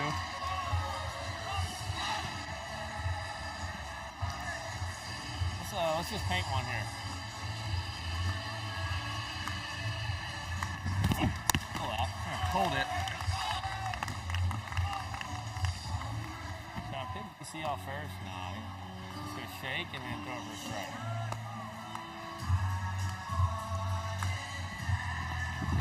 There it is. That's all you have to do. Squeeze it, Ziggy. Catch the Squeeze it, Ziggy. ball. Catch the ball. If only he had a mic. If only he had an earpiece in it. Ladies and gentlemen, we have a flyover. Hey, Lexi, you going to ride? Are you trying to ride? No? Hey, tell him. Oh, he has a bad ankle. That was. Hey, rage bait him. Tell him to steal. Hey, bro, steal third. He's got a bad ankle, dude. I'm trying to let one rip. I didn't even play catch today. I like the same pitch. Let's go. You say same pitch? Yeah. All right, go ahead. Way too far. Never thought. Way too far in the back. DC saw me sneaking over there. I'm gonna catch somebody sleeping. You guys want to do highs and lows of the day? Yeah. Well, kind of great day so far. Maybe we get out of this real quick. Logan Lacey's trying to I jump. can't. You haven't caught a pitch yet. He yet. has no idea that I can just speak to you and tell you. Which is super. That's actually my high of the day, actually. And the low of the day is me blocking this. Oh, no. No! But he's going to be thrown out. Watch this. One hop. He's not going. Oh, okay. Knock it down. I should have thrown the cutter. Now I get a throw from the windup, though. And it also means for everybody scoring at home, Ziegler does get a trick play missed. Who's up? Who's up? All right, low of the day is I only had like a 3-minute nap today, and it really wasn't worth it, to be honest. How many hours did you sleep last night, though? I did sleep great the last couple nights. I took melatonin. I probably slept 10 and a half last night. Not running camp this week was huge. Ideal. First week of the summer where I haven't ran camp. D-Mac getting out of a Honda over here with the top off. Is that a Pontiac? I mean, this is exactly what you needed, Kyle. Long breather for you. Yeah, this is great. And I can go from the windup. This is really wow. D-Mac said he's got money. You got money, huh? Big money, D-Mac. Number 24, Dakota. Maybe I should pick Tyner off first. We got Zach Phillips cooking first. No way that he's no way he told him anything. He's got BK too, though. Good pitch. I don't mind that spot. Maybe a good pitch here. He'll roll it over. Yep, that's it. Oh, boy. Let's see. Make a better one here. Come on. Back door. Yeah, I like this. Good pitch. Make a play, Cox. Do it for me. Yep. Trick play. Cross the diamond. Yeah. Good zero. Great job, guys. Way to get out of the jam. Thanks for I'm about hanging to out. hit you guys, so get ready for a home run call. Love you. Love you guys. Bill Leroy, you lead off the bottom of the 5th inning.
New series, new question. Today we are here with 4-year-old Hunter, and he's got a question for Bananas Alan Sadoff. Hunter, what's the question?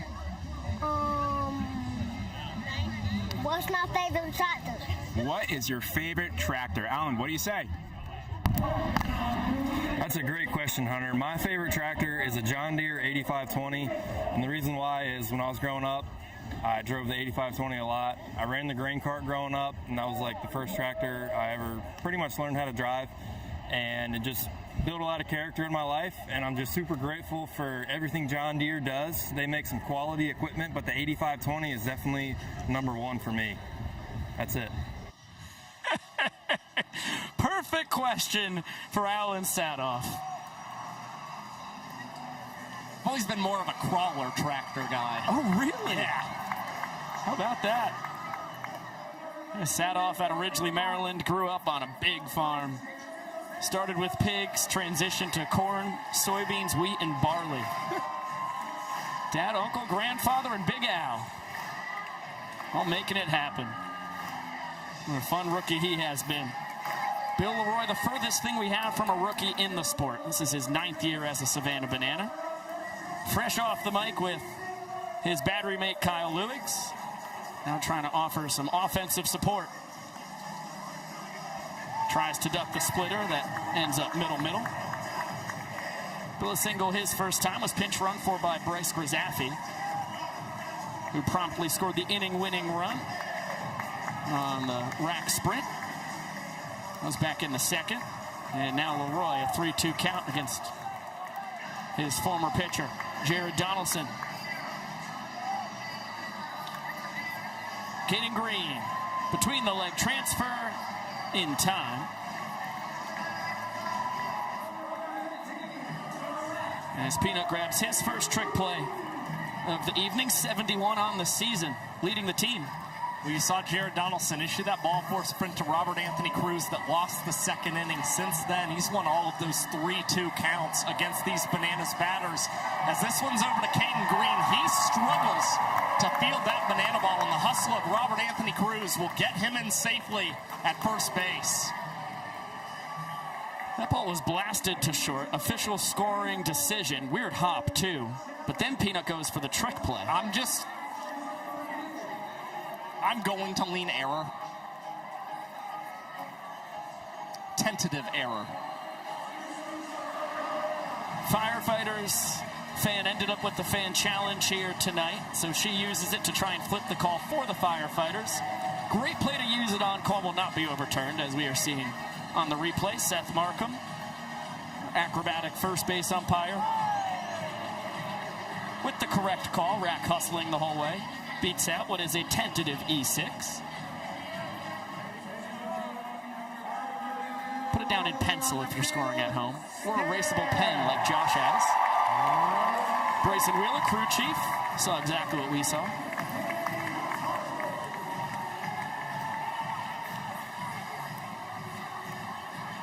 Well, that's why you hustle, kids. Grisaffi utilized the Bananas designated runner for a second time here tonight as Hosley was taking all the way.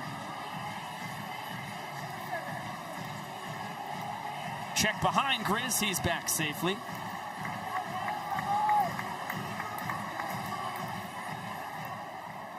"12 stolen bases and 16 tries for the Banana Ball rookie out of Morgan City, Louisiana.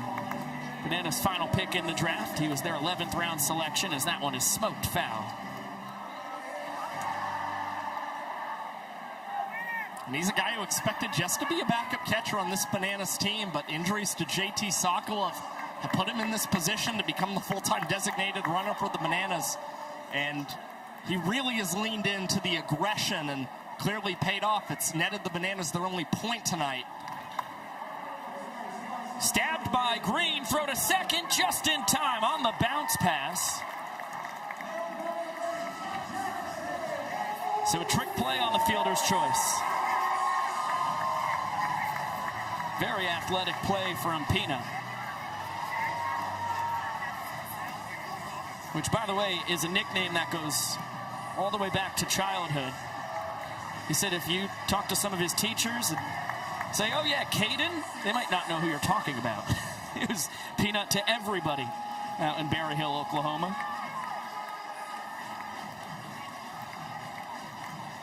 Jackson Olsen down on 3 pitches. Jared Donaldson, absolutely dynamic tonight. 6 punch-outs for the sport's all-time leader in Ks. And it's been a pitcher's duel between Luigs and Donaldson. Still just a 1-0 Bananas lead through 5 innings.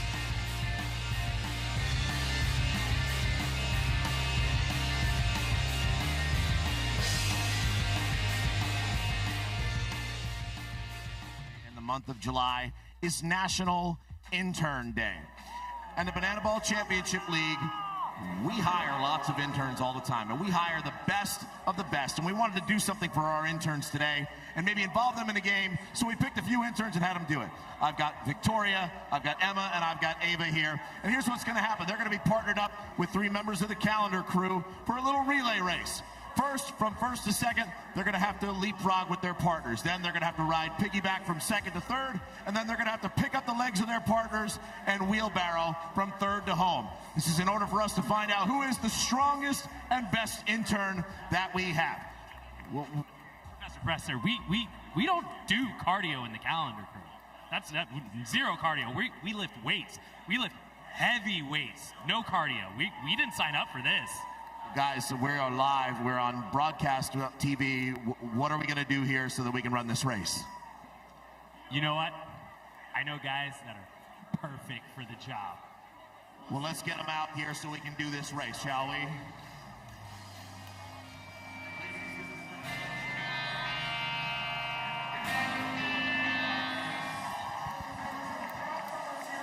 Welcome back to Banana Ball Live on True TV. This is the opening night of a 3-game set between the Firefighters and Bananas. Last time these two teams will square off in the regular season. It is a 6th straight game. July, just a month of Bananas versus Firefighters for these two teams. Started with a 2-game series split in Kinnick Stadium in Iowa City, Iowa. Then 2 weeks off for all 6 teams here in the Banana Ball Championship League. And last weekend, Firefighters took 2 of 3 from the Bananas in Wrigley Field. Their first ever headlining series in a big league park. Nowhere better to do it, in my humble opinion, as we've got ourselves a fascinating relay race here. Looks like 3 of our entertainment staff members, as well as 3 Bananas. It's Fluffman, Margs, and Spidey. And now they're going to have to wheelbarrow to finish this off. Oh, no. Fluffman's down. How about Spidey? All the way to the finish line. Teamwork makes the dream work. As Marks hit the ground in the background as well. Scott of all trades. National Intern Day. It's National Intern Day, so let the interns have some fun with the Bananas. I love it. Let's check in with Zach Staten down on the field. Guys, as Noah Bridges comes to the plate, you'll notice he's wearing a little bit of a different jersey than everybody else. It says Auburn Strong on the bottom of it. That is in honor of one of his closest fans, Auburn Banks, who was diagnosed at a young age, just 15 years old, with a brain tumor on her stem of her brain, one that she ultimately passed away from back in March. Auburn's family is here tonight, so Noah felt this was the perfect opportunity to pay homage to one of his great friends, honoring her with her name on his jersey, the purple wrist tape and bandanas in his pockets, ones that his teammates are wearing tonight. As we come back home, Noah, who lines a hit into right field for his friend Auburn, he's going to get all the way to second, and he does it paying homage to one of his great friends and fans in Auburn Banks. Thank you so much, Zach. You got to see it on the back of Noah's jersey, Auburn Banks, in our hearts here tonight. So special to have her family in attendance. Getting to see an extra base hit from one of her dear friends, Noah Bridges. As he's going to get a trip over to third base as well. Caden Green at the top of the order with his first knock of the night.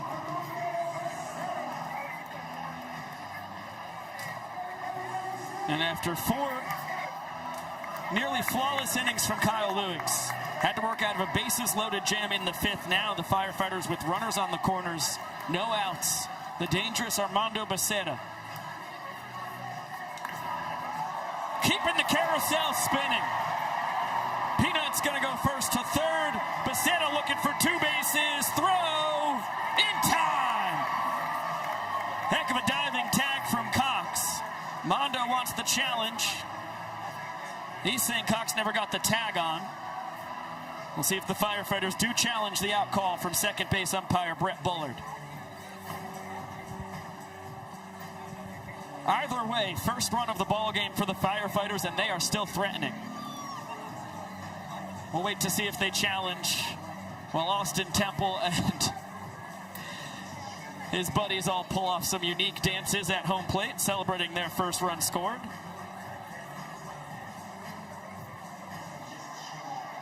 And another look at the play at second. Firefighters have challenged it.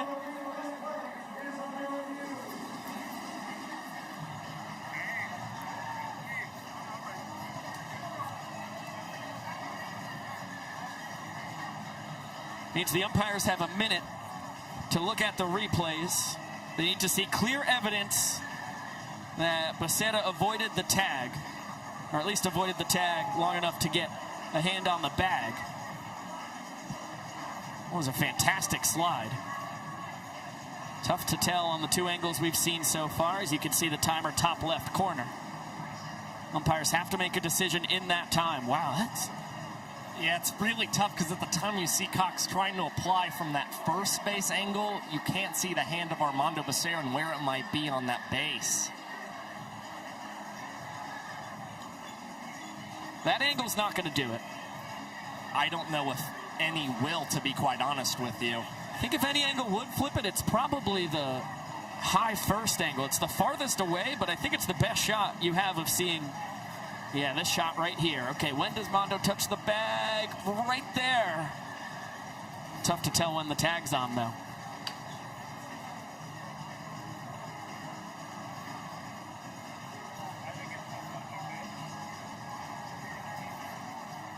Ladies and gentlemen, after further review, the ruling on the field is... All right, Grayson Wheeler, crew chief. Along with Seth Markham, first base umpire, Chris Walker, third base umpire, they saw enough to flip it.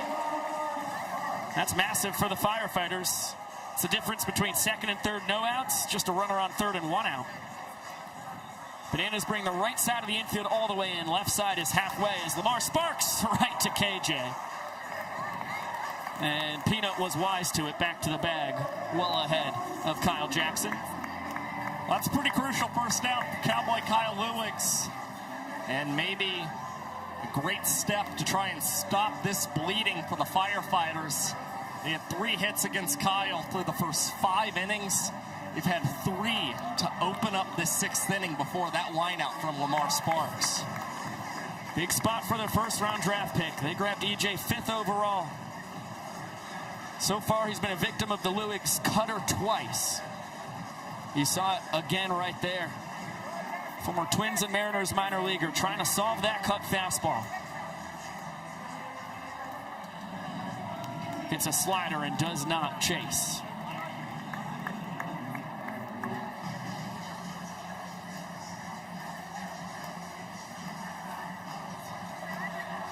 Now right back to the cutter. Bill Leroy gets the wrong end of that foul ball. Decides to heave the ball well into the stands. Get another look. Foul ball. Well, at least it was off the meaty part of that left thigh. Certainly doesn't feel good, though, as you can see. Big 2-2 pitch coming. 2 runners in scoring position. 1 out. Wow. Called strike 3. Beautiful breaking ball. As Lewicks freezes Jones and has his 6th strikeout of the night. And the man rocking the bedazzled cowboy hat on the mound now has a hat trick's worth of strikeouts against his former battery mate. Good location from Cowboy Kyle Lewicks. And Eric Jones Jr. continues to struggle in his away games this season. Just a .250 average, a .619 OPS. He has fared much better when the Firefighters have played as the home squad. Ball and a strike on Darian McDowell. Fly out his first time, then a ball for a sprint an inning ago. Two ducks still on the pond, looking to come home. McDowell has to jackknife out of the way of a fastball.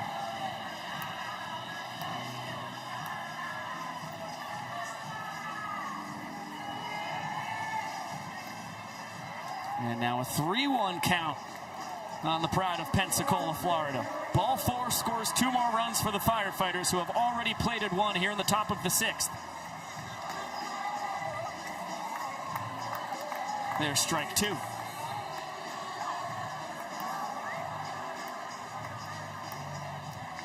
Payoff.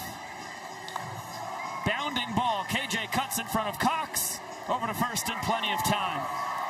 What an escape job by Kyle Lewigs. The Firefighters have their first run, but it could have been so much worse. Impressive job from Lewigs. Leaves 2 guys in scoring position. The Firefighters only with 1 run and trying to earn their first point, as it's now time to go down to the field. Young Professor, what's up, buddy?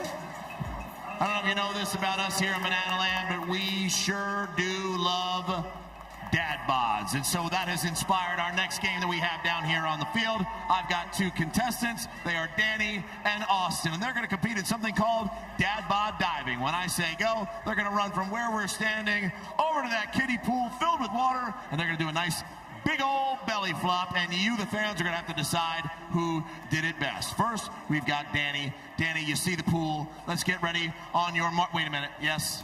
No. Fellas, let's do this the right way. I know it's a little hot out. Tarps off, boys. Here we go. There it is. Danny's locked in. All right, Danny, you get the honors of going first. On your mark, get set, go, Danny, go. Nice approach, a little bit of speed. That is, I think it was supposed to be the worm. It was more of a slug. Bang! Nice big splash. The worm really needed some work, but the splash was pretty good. Off go the shoes for Austin, and I didn't realize that he was wearing a sweater under his t-shirt. But Austin, it's your turn. Let's see if you can one-up that. On your mark, get set. I don't know why you have a $5 bill. Go. Oh, that was a little better. Little dolphin dive.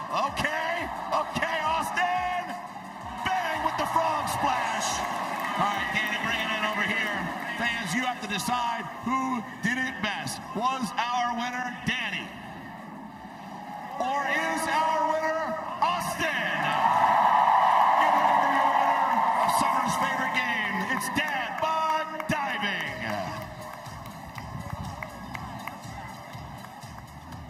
Getting wet and wild here.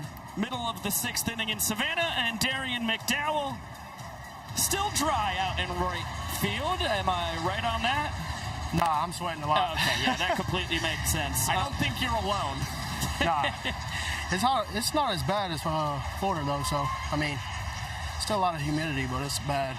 Not as bad, my bad. Let's listen into Tyler Gillum real quick, Premium. Mini stilts, and now coming to hit Dakota Stilts. Oh, Brenton! We got ourselves a mini stilts.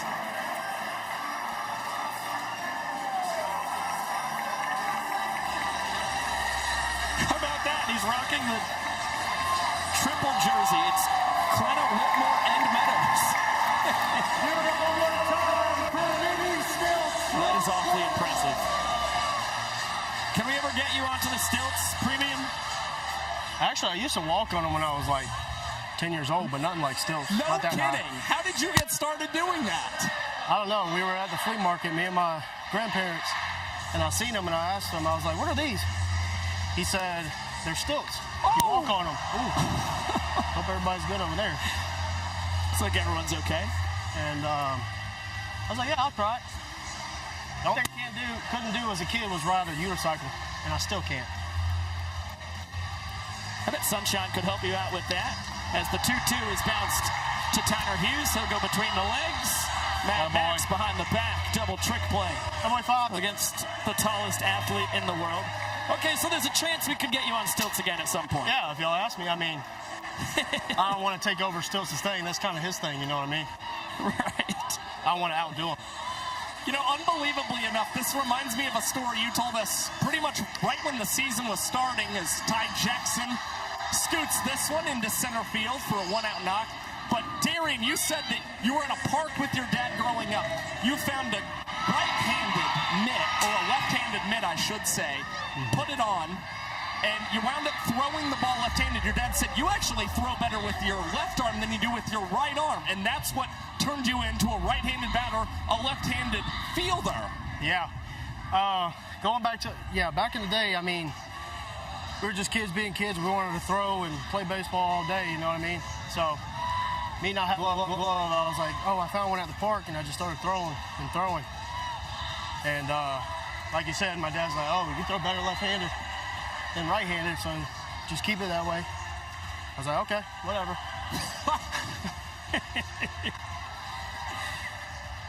Full count here on Kyle Jackson. That was 3 balls. Yep, be ready for that sprint defense. Ty Jackson off on the pitch, and here we go.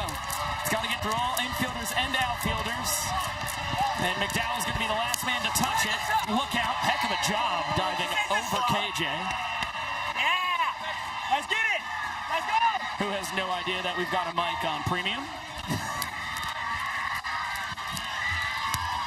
Now, Darian, in between playing minor league baseball and banana ball, you were working with low voltage electric and road development for the county back in Pensacola playing softball rather.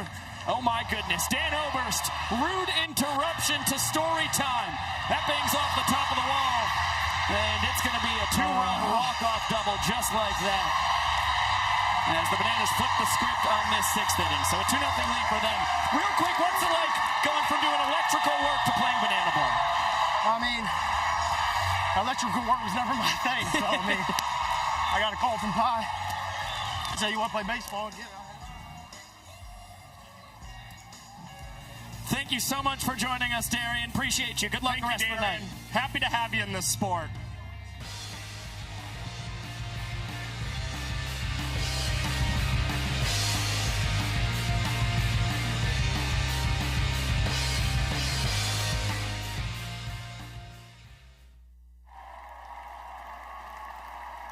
Fans, please join the Bananas and Firefighters in honoring the men and women that serve this great nation as we salute our hometown heroes of the night. We thank you for your service and commitment to our great country. To our police officers, to our firefighters, to our nurses, to our EMS workers, to our dispatchers, and to our school teachers. The Bananas and Firefighters say thank you.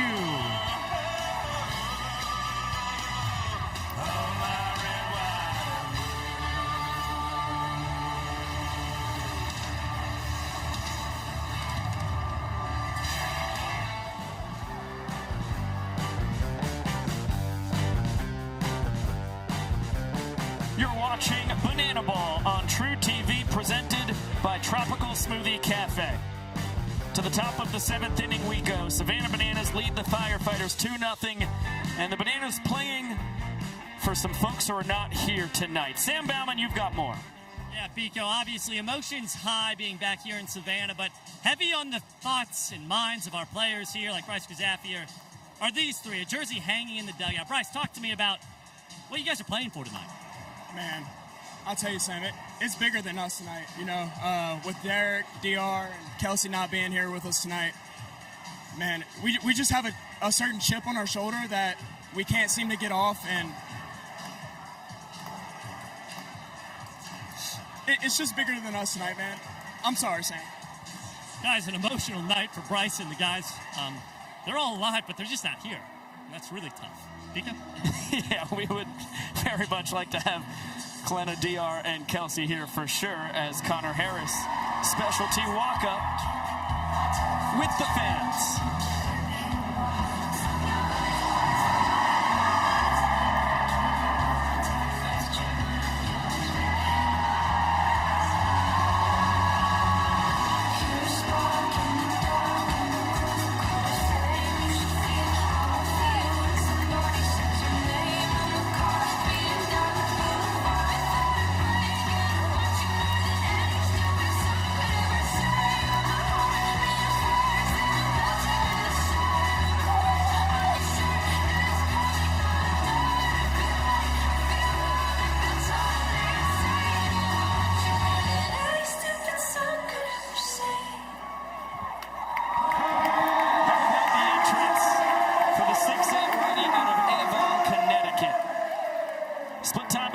George Washington and Winthrop University. 2025 was a finalist for the Tony Gwynn Award, honoring athletes who excel on the field and are active within the community. It's only 9 players nominated yearly. This is as good a human being as you can find, which makes him a perfect fit for Banana Ball, and he has been a superb teammate here in his rookie campaign in the sport. And the Bananas tasking him with pitching for the 17th time this season. We saw him pitch in Wrigley Field. He earned 2 points for this Bananas squad and helped deliver one of the most impressive innings of Banana Ball all season. You saw in Wrigley Field, Harris pitched the 7th inning in 1 minute and 33 seconds, and he induced 3 trick plays behind him. A Robert Anthony Cruz backflip catch, Ryan Cox's signature professor at shortstop, and a Reese Alexiadis tornado catch in right field. 3 high-level trick plays, and they helped earn an equalizer point as well for the Savannah Bananas. So you saw pretty impressive stuff from Harris and his defenders. And this kid, 54% of his outs this year have included trick plays. So that's something he's been strong at all year long. Scott, Logan Lacey, Dalton Cornett, Tyner Hughes. 6, 7, and 8 in this Firefighters lineup. They were able to push their first run across in the 6th inning, but the Bananas offense doubled their tally to claim their 2nd point of the ball game. Remember, every inning in Banana Ball worth a point, as Logan Lacey right back up the chute. Aboard for the 2nd time tonight. That's his first hit, now 1 for 3. Yeah, that shouldn't come as a surprise for Logan Lacey. 43 career games now against the Savannah Bananas. He's had hits in 34 of them. That's pretty ridiculous. Still battling a sore left ankle, so he quickly gives way to South Trimble Firefighters' designated runner.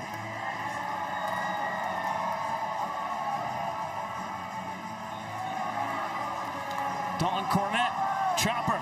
Olsen tries to go to second. He gets it in time. Oh, South didn't get dirty. Thought Olsen's only play was going to be at first. Aggressive move by Jackson to take down the lead runner. And that's pretty pivotal. Dalton Cornett, quite the difference in speed between South Trimble, the designated runner for those Firefighters. And you could see him hand on the helmet, disappointed in himself for not considering that Olsen might try and grab that lead out. Though Tyner Hughes collects his 3rd hit tonight and now puts Cornett in scoring position with just 1 down.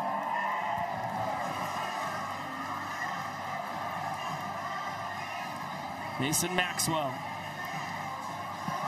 It's pinch hit for by Dakota McFadden. Specialty walk-up back in the 5th inning. His only plate appearance against Kyle Lewis. He struck out swinging as the donut batter. So the fans are thrilled with what Mad Max has done. Got them sweet treats as he squibs that foul quickly behind 0-2. He's got to look out for 4-seam fastball, about 90 to 93. 12-6 knuckle curve and a kick changeup from Connor Harris.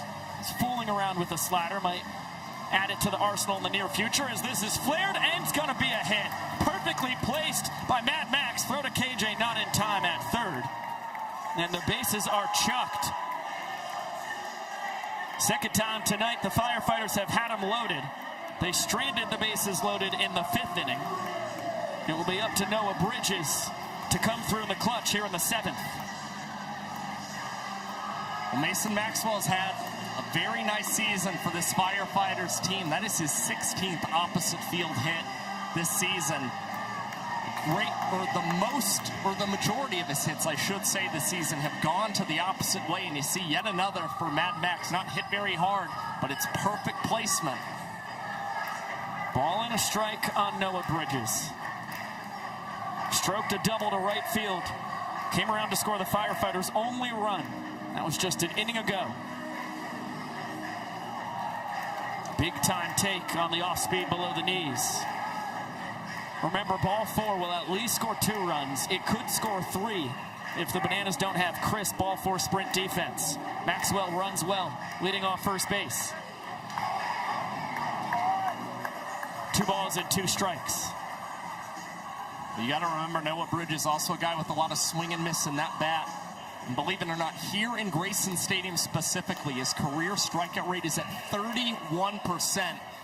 Harris would like to see if he can continue that trend as Bridges makes a nice adjustment, flies this into center field. Alexiadis makes the catch and fires a throw home, not in time. Cornett a head first slide, and the other two Firefighters also advance up 90 feet. That is a terrific piece of hitting from Noah Bridges, able to get the job done. Puts the pressure on the Bananas defense. Cornett hustles in to score.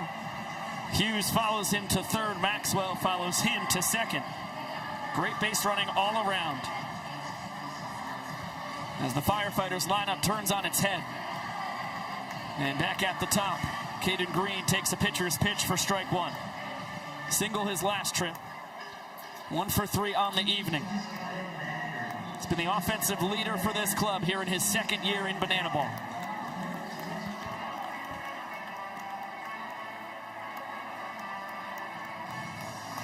One run was not enough for the Firefighters to claim a point in the 7th. They would certainly like some insurance, or in the 6th rather. They would love some insurance here in the 7th. They will only get the one run. Connor Harris strains to in scoring position as Alexiadis clamps the fly ball out in center. Another chance for the Firefighters to get their first point. Super Reese will lead off the bottom of the 7th, but before that, it's time to guess that chest. Banana Ball, so we figured we should probably put love to the test. And as you can see, our contestant Lainey, well, Lainey cannot see because she is wearing a blindfold. I want Lainey to start right here. Come on over, Lainey. Now, Lainey is going to have to go through all the chests, and she has to guess which one is her husband.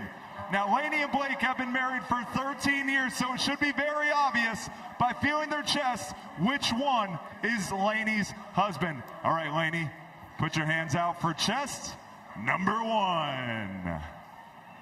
Uh-oh. All right. Guess the chest, not the abs. Yep. Yep, she likes it. All right. Now to chest number 2. Wait, jeez. Lainey. All right, all right. Chest number 2. Yep, there's chest number 2. All right, get a good feel. Yep, feel all around. Lainey, chest number 3.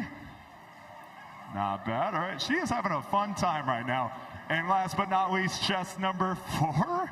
Yeah. Sorry. All right, we just had to do it to you. All right, Lainey, I want you to stand right on over here. Now, I want you to turn around and face 5,500 people. You and your husband have been married for 13 years, so it should be very obvious. Can you guess which chest was your husband's? Absolutely number 1.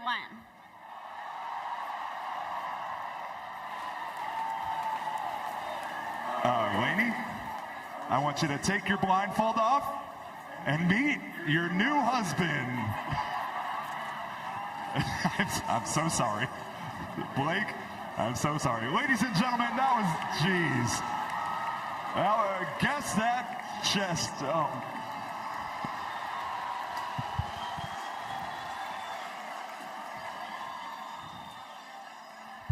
And now back to your regularly scheduled programming of Banana Ball. Austin Temple, 2018 and 2019 Collegiate Banana.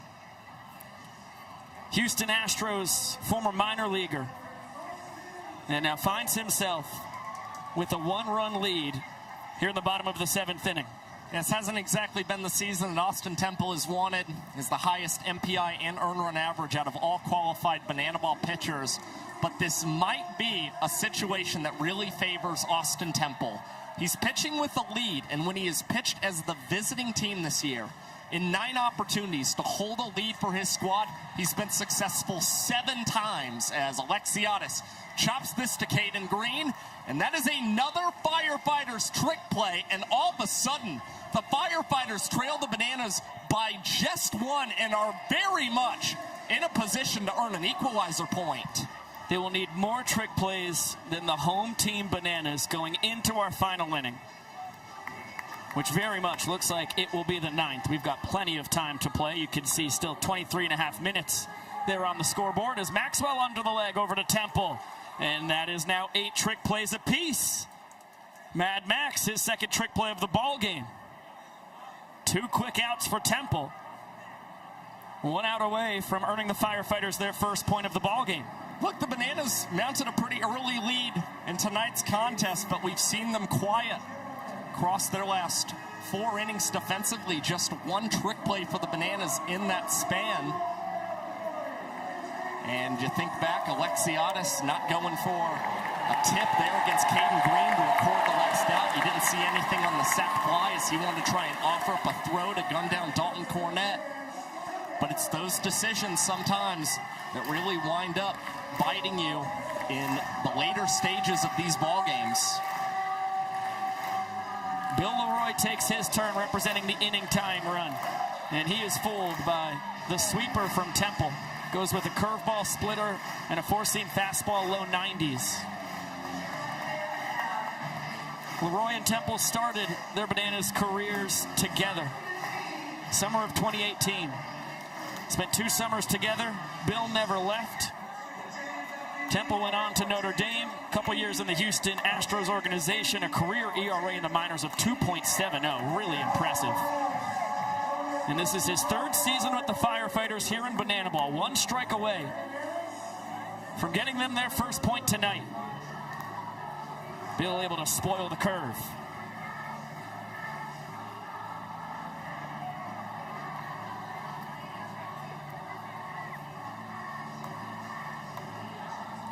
Another 2-2.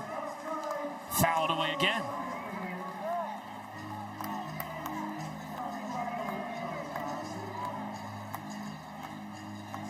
Deuce is still wild.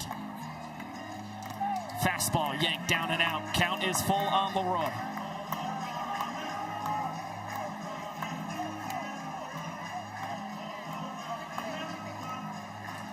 Payoff is bounced foul. What a battle here. A great work from Bill Leroy. 8 pitches so far. A 9th about to come from Austin Temple. And control can sometimes elude him, so when you're able to work in at bat, you feel good about potentially earning the sprint, but that will not be the case for Leroy. The Firefighters in prime position to grab the trick play lead, but they will not do so. Maxwell tries to get greedy, fielding that one under the legs, and that banana ball trickles onto the turf and puts Leroy in scoring position. Who is immediately subbed out for Bryce Grisaffi, the designated runner. 3rd time through the order. It's the 3rd time we've seen Grizz. Would have been a double trick play to put a bow on a 4-trick play inning that the Firefighters would have won. Still have a great chance to do that, to claim their first point tonight. And they would have been ahead by 2 trick plays in pursuit of the equalizer point. Instead, Robert Anthony Cruz, who will fly out to Armando Becerra. Tip drill, so it's a 3-trick play inning. The trick play miss does not come back to bite him. It's a 2-1 game. Austin Temple picks up his defense, and they produce a trio of trick plays behind him. Take a look at our best trick plays on the evening so far, with the Firefighters ahead by 1, with an inning and a half still to go when it comes to the equalizer point. Good to see Danny Hosley back in right field. The double trick play action between Olsen and also KJ teaming up with Alex Ziegler. Tanner Hughes getting bounce pass accountable. And Ryan Cox, the greatest to ever do it, being mirrored by Caden Green over at shortstop.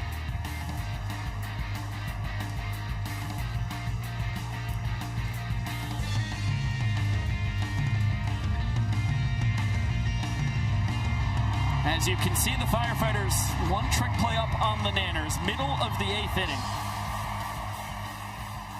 Or check that. Going to the top of the 8th. Bananas are guaranteed 3 more defensive outs. Firefighters do not get that same luxury.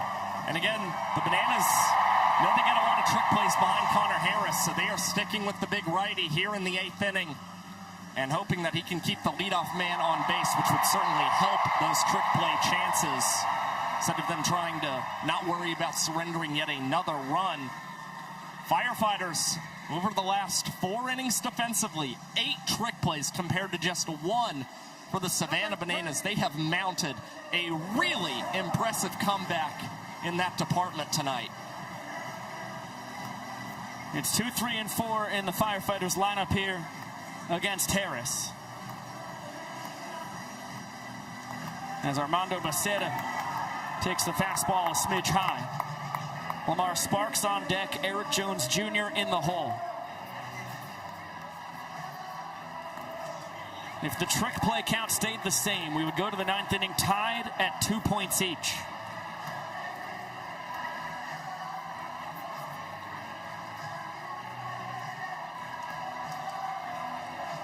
Mondo ahead, 2 balls and a strike. A hustle double his last time. Pair of ground outs before that.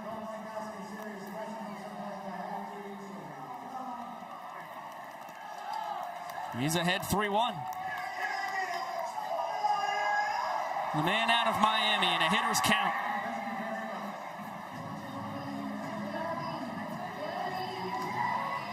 And we'll take the fastball at the knees, running the count full.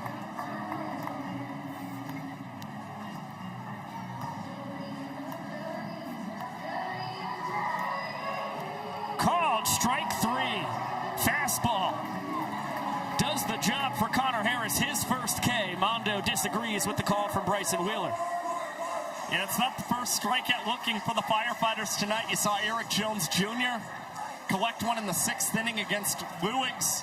Now Connor Harris able to clip that inside part of the strike zone. Villeroy got the frame, but he still thought that might be a ball 4 call from Bryson Wheeler. Hence why you saw him wind up as if he were going to throw it down to his shortstop in Cox. Yeah, it looked like, thanks to super slow-mo replay, it was probably a hair low. I would put it under the too close to take category when you've got 2 strikes on you. 2-0 count here on Lamar Sparks, who's had a very tough 0 for 3 so far here tonight. Was robbed of an infield single by Webb Jim from Olsen in the first, and then lineouts in each of his last 2 trips to the plate. Ahead 3-0 here, so Harris behind big time once again, and that's going to be 4 straight bad ones. Sparks will earn the sprint. He runs pretty well, but he will head back to first base. Big turn and nothing more than that.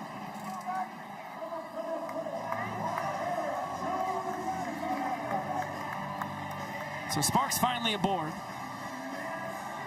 And Eric Jones Jr. A hat trick of strikeouts so far. All of them against Kyle Lewigs, who's half of Cowboy Kyle's strikeout total across his 6 innings of 1-run ball. EJ very happy to be in the Bananas bullpen. And that ends the run of 5 straight balls from Harris. You know, it looked like on that pitch, just shortened up the mechanics just a little bit from the stretch to finally pour in a strike as he wants to do a quick check on Lamar Sparks at first.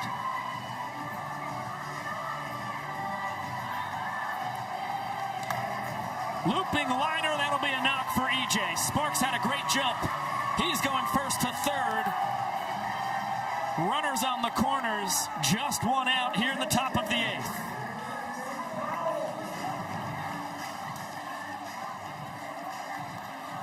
It was tremendous base running from Sparks as South Trimble, the designated runner, utilized again.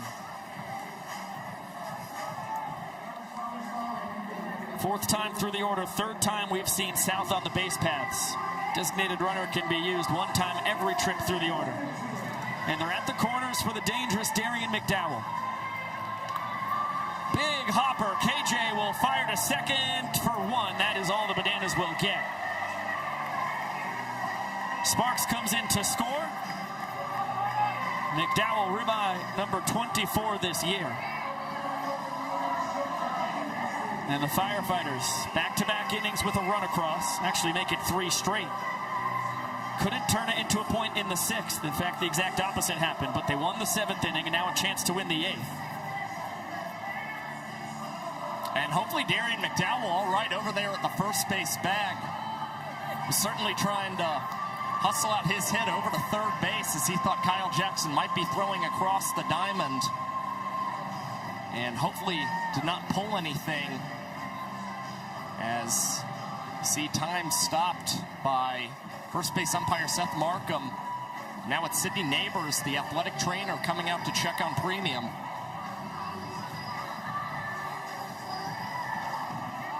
Actually looks like it's something with McDowell's hand, so rolling that one over to Kyle Jackson. Maybe winds up getting jammed in some capacity. No, sliding, or diving, I should say, into first base. Yeah, that's just all-out effort. Had no clue that there was not a throw coming in. McDowell taking no chances. Had to make sure that he got that run driven in. Double play, of course, would have denied the Firefighters the run scored.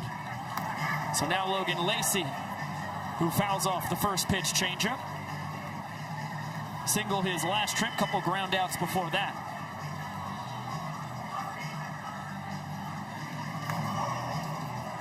And a turf cutter foul. No balls and 2 strikes on Showtime.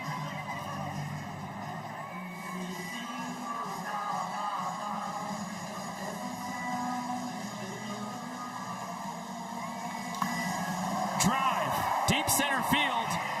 Alexiadis, slide and catch on the track. Good poke by Showtime. Just not enough to get it off the wall and straightaway center. But no trick plays for the Bananas, so the Firefighters earn the equalizer point. We are tied at 2. Firefighters can take the lead after this.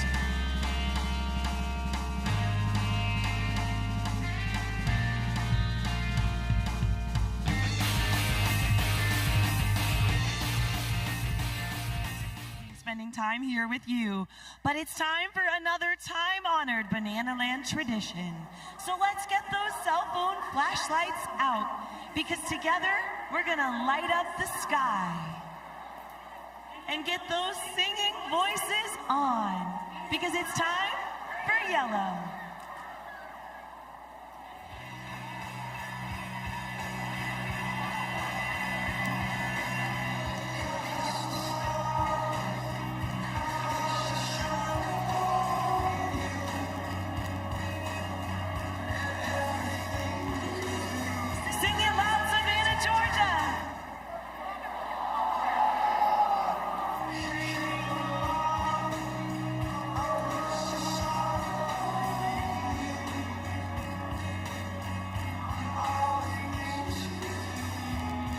What was it called?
You are watching Banana Ball on True TV, presented by Tropical Smoothie Cafe.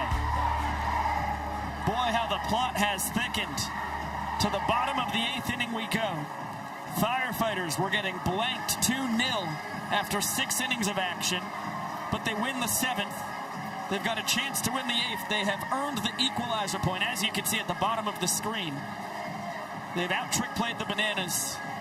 Going into our final inning, 9 trick plays to 8. Firefighters still have 3 more potential defensive outs that they could nab trick plays on just for the love of it. But the Firefighters above their season average, the Bananas below it. And you always see those trick play numbers, at least from an average standpoint, they skyrocket when you're the home team. And they plummet when you're the away team, because if you're the home team, you're guaranteed 27 outs to get trick plays on, whereas as the away team, any walk-offs against you are taking trick play opportunities right off the board. Well, the Firefighters just did a good job chipping away little by little and getting enough soft contact to earn themselves that equalizer point. And again, if Austin Temple can win this inning, the Firefighters all of a sudden have completely flipped this game on its head and would be up 3-2 going into the final inning. Young Goldberg cranks this foul down the right field line. It's a fastball for strike one, big looping curve for strike two. And MJG, who's coming off the bench for a third straight game, the Bananas' second-round draft pick, guy who just set the Pioneer League record for 130 RBI for the Boise Hawks a year ago. Trying to find it here in his Banana Ball rookie campaign. That was a beautiful curveball. Just missed the zone, according to Bryson Wheeler.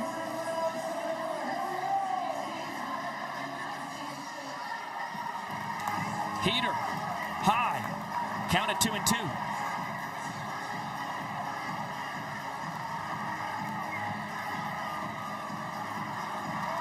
From 0-2 to 3-2.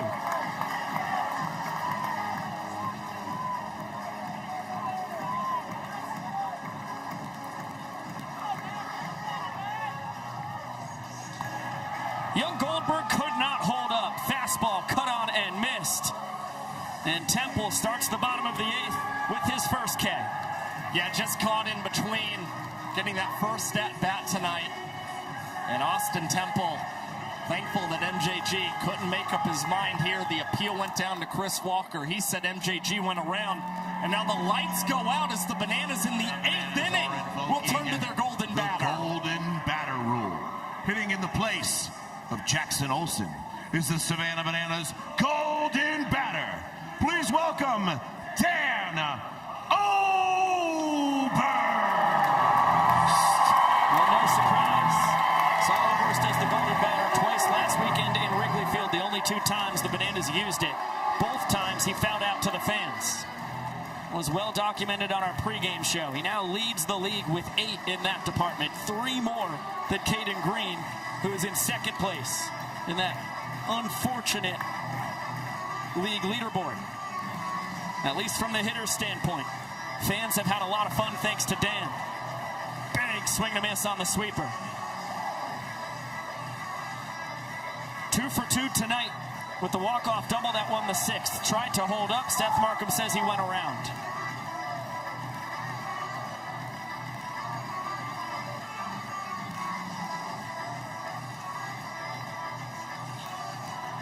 Lacey attacking, high chopper, over to first. Just in time. What a play by Showtime. Taking a hit away from Oberst. And again, playing on a turf field, you have to really learn how those hops are going to skip on you. Logan Lacey plays that one perfectly on the run. Able to throw that one perfectly to Mason Maxwell and retire the Bananas golden batter. The first time Oberst has not reached base tonight for Savannah. And now Easton Parrish, who struck out swinging back in the 3rd, was pinch hit for by Dakota Stilts Albritton in the 6th. He's trying to find his groove here in his first World Tour. 5 for 24 on the season. Cannot hold up on the back foot slider. The 1-2. Temple right back to it. Great execution. Good take from Parrish. He's got the oomph to tie this inning. 1 home run on the season, but 13 last year for St. Mary's University. Able to foul off the gas. So it'd certainly be that signature moment. Easton Parrish tapped into all of his power in that final collegiate season and hoping he can do that here for the Bananas for a second time as this one's hit over to Caden Green.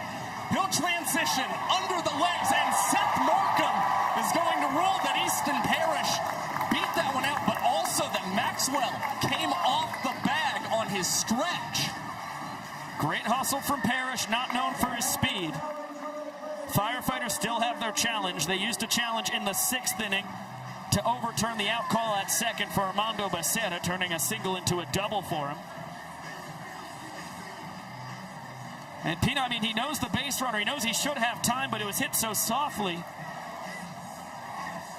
I mentioned Parrish not known for his speed, but he's got good hustle. He's a heck of an athlete. As Josh mentioned, Seth Markham rolled that Mason Maxwell was off first base when he fielded it. So not only do you have to see that the ball beat Parrish, which is tough to tell, you also have to be able to prove that Maxwell had the foot on first base. It's as bang bang as they make them.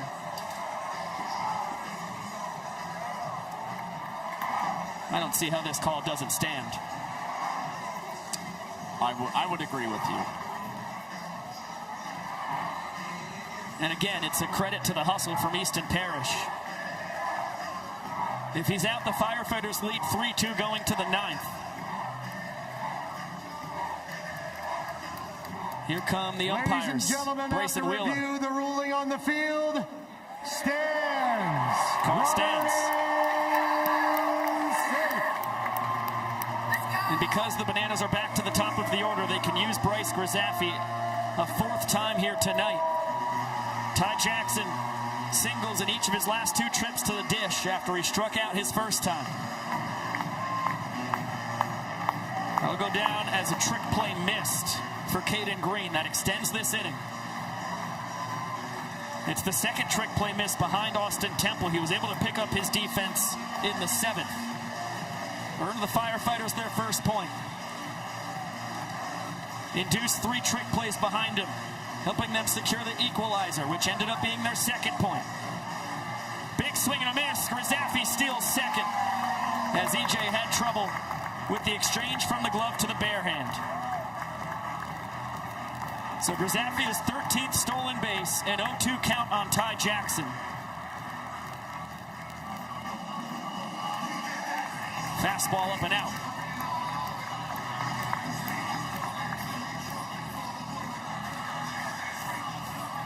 The 1-2. Big time take on the breaking ball in the dirt. Big time block from Eric Jones Jr.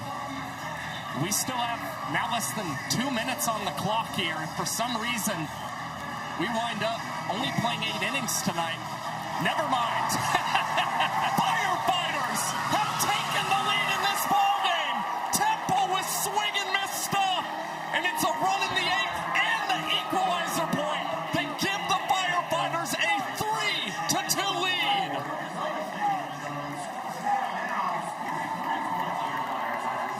Let's get it down to the other professor. Not only did the Firefighters win the 8th inning, they also have performed more trick plays than the Savannah Bananas, earning them an equalizer point, making the score 3-1. So here's how things change in the final inning of the game of Banana Ball. In that final inning, every run counts for a point. That means the Savannah Bananas must strike back in order to stay in this game. Ladies and gentlemen, this is why you don't leave early at a Banana Ball game.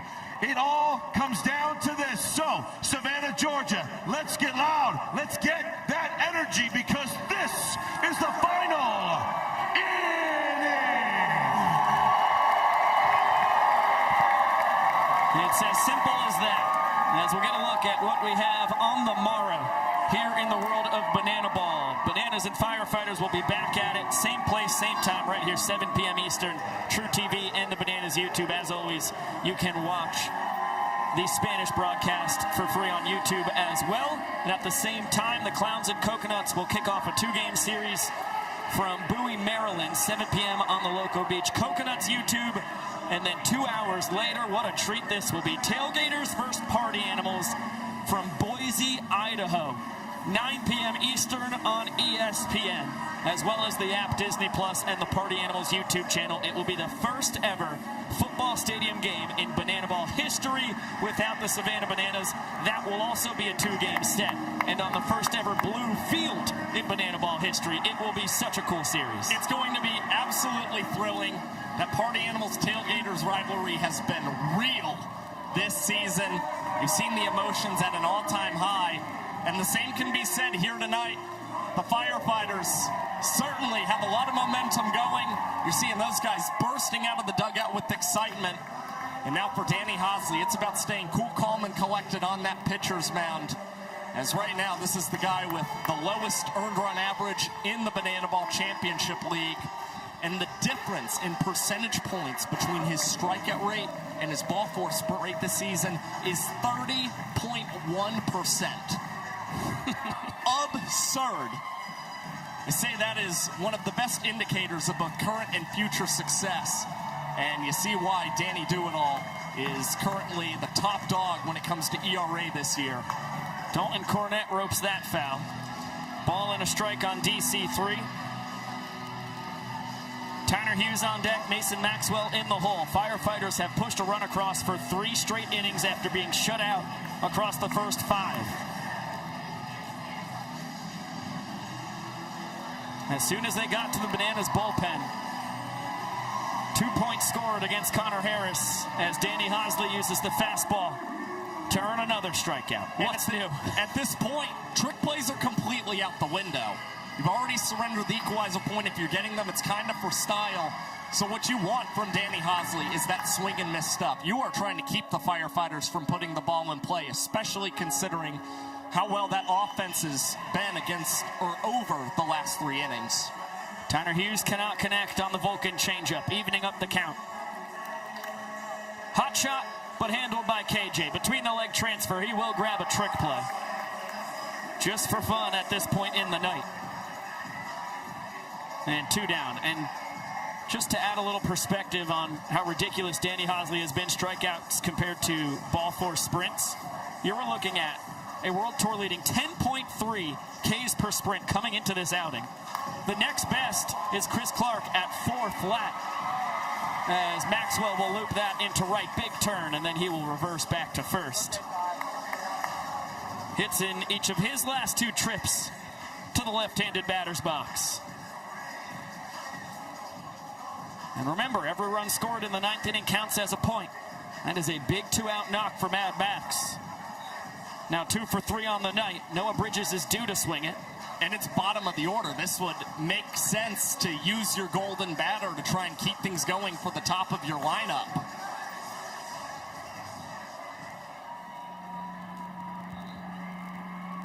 Ladies and gentlemen, the Firefighters are invoking the golden batter rule.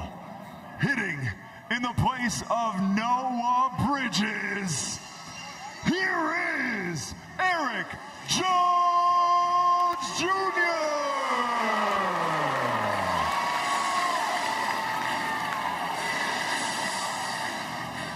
This is so much fun for so many reasons. EJ faced off against Hosley in the bottom of the 8th inning Saturday night in Wrigley Field. Roped a double off the left field wall with 2 strikes on him. Led to a run being scored. That, of course, only the 5th earned run allowed for Danny Hosley across over 30 innings pitched this year. Well, I mentioned it. DJ has 3 extra base hits since June. They've all come against the Bananas, and 2 of them have come against who many think is the best pitcher in Banana Ball in Danny Hosley. That double in Wrigley Field, a home run that walked off the game in Lincoln, Nebraska. Eric Jones Jr., though, soft contact, this one in foul territory. Ziegler hunts it down and gloves that one. It's a scoreless frame for Danny Hosley, and the Firefighters, heading into the bottom half of the 9th inning, are trying to preserve this 1-point lead. It will be Kyle Jackson, Dan Oberst, Reese Alexiadis, the big boppers, 2 through 4 in the Savannah Bananas lineup, as they get their last licks down a point. Again, a game they led 2-0 through 6 innings. But boy, how the tides have turned in the back third of this contest. Firefighters have certainly earned it. You can see doubling the Bananas. 11 hits to 5 for the home squad. And earning that equalizer point with the 3 trick play bottom of the 7th. Austin Temple was as good as you could ever imagine. He got 6 outs for the price of 8. 2 Bananas reached against him. They were both on trick plays missed from his defenders. Didn't matter. He earned 3 points, even with the faulty defense behind him.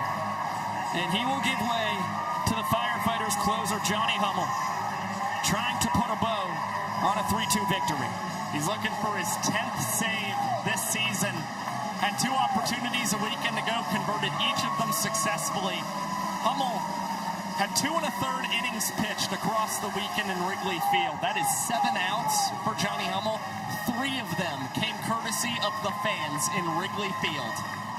Got Dan Oberst to foul out twice, once on Friday, once on Sunday, and then Kyle Jackson fouled out to end the game on Friday as well. Hummel likely won't have that kind of defense at his disposal here tonight in Grayson Stadium. Nonetheless, he's got a lot of confidence and has been really good against the Savannah Bananas here in 2026.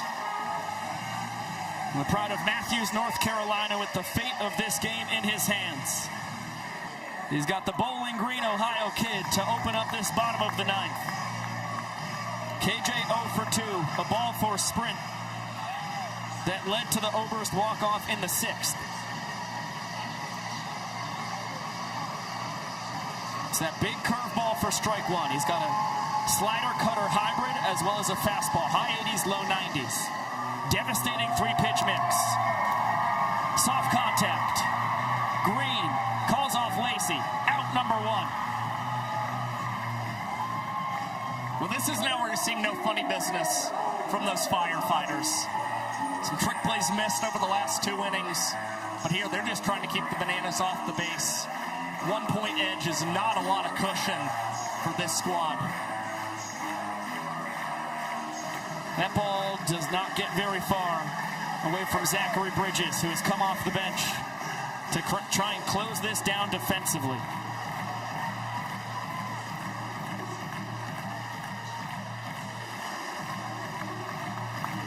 Two balls and no strikes on Dan Oberst. 2 for 3 with the 2-run double that won the Bananas the 6th inning. Netted them their most recent point.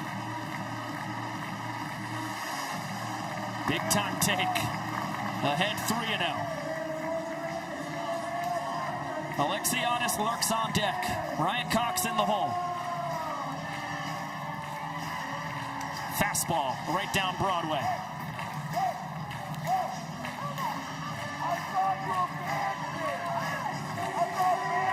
Still Oberst's count, the 3-1. He takes it. Off speed, well below the zone. And Dan taking no chances. Great sprint defense by the Firefighters. They get it around the infield and outfield in short order. Game tying run on first. Game winning run in Reese Alexiadis. Will step into the right-handed batter's box. Alexiadis still looking for his first home run this season that hasn't come in a football stadium. This would come at the right time. Not only ending the game for the Bananas, but giving him his second 9th-inning walk-up after we saw a really historic one in Charlotte, North Carolina last season. Smoked! Out to right center field. It's big-time trouble. Excellent play by Becerra to cut it off. Big stop sign for Oberst. But a massive one-out double from Super Reese. The game's tying run is at 3rd. The game-winning run right behind it at 2nd. Want to see from a guy who has needed to step it up over the last couple weeks. Jacob Azela and company loving that. And Alexiadis, 9 hits in Grayson Stadium. 6 of them have been 2-baggers.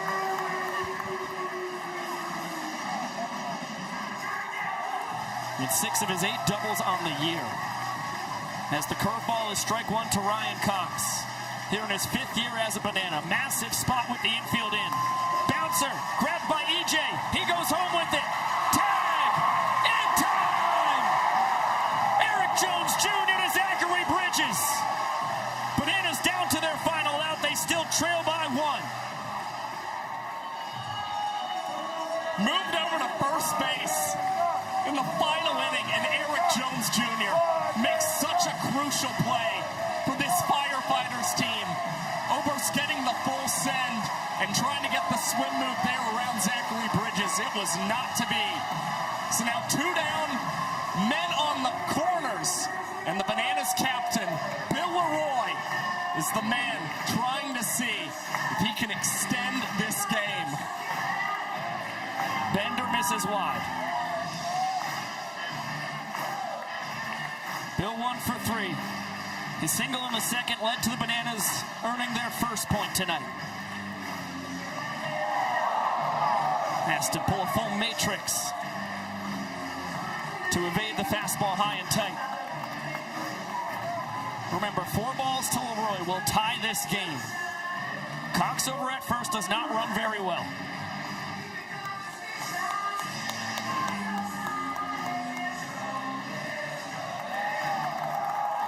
Three balls, no strikes.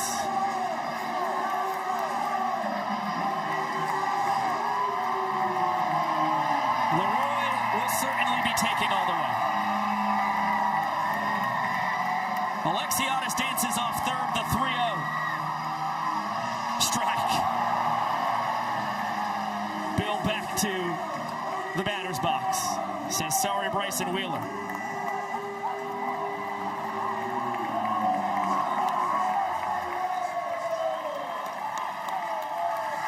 Another high-pressure pitch coming from Johnny Hummel.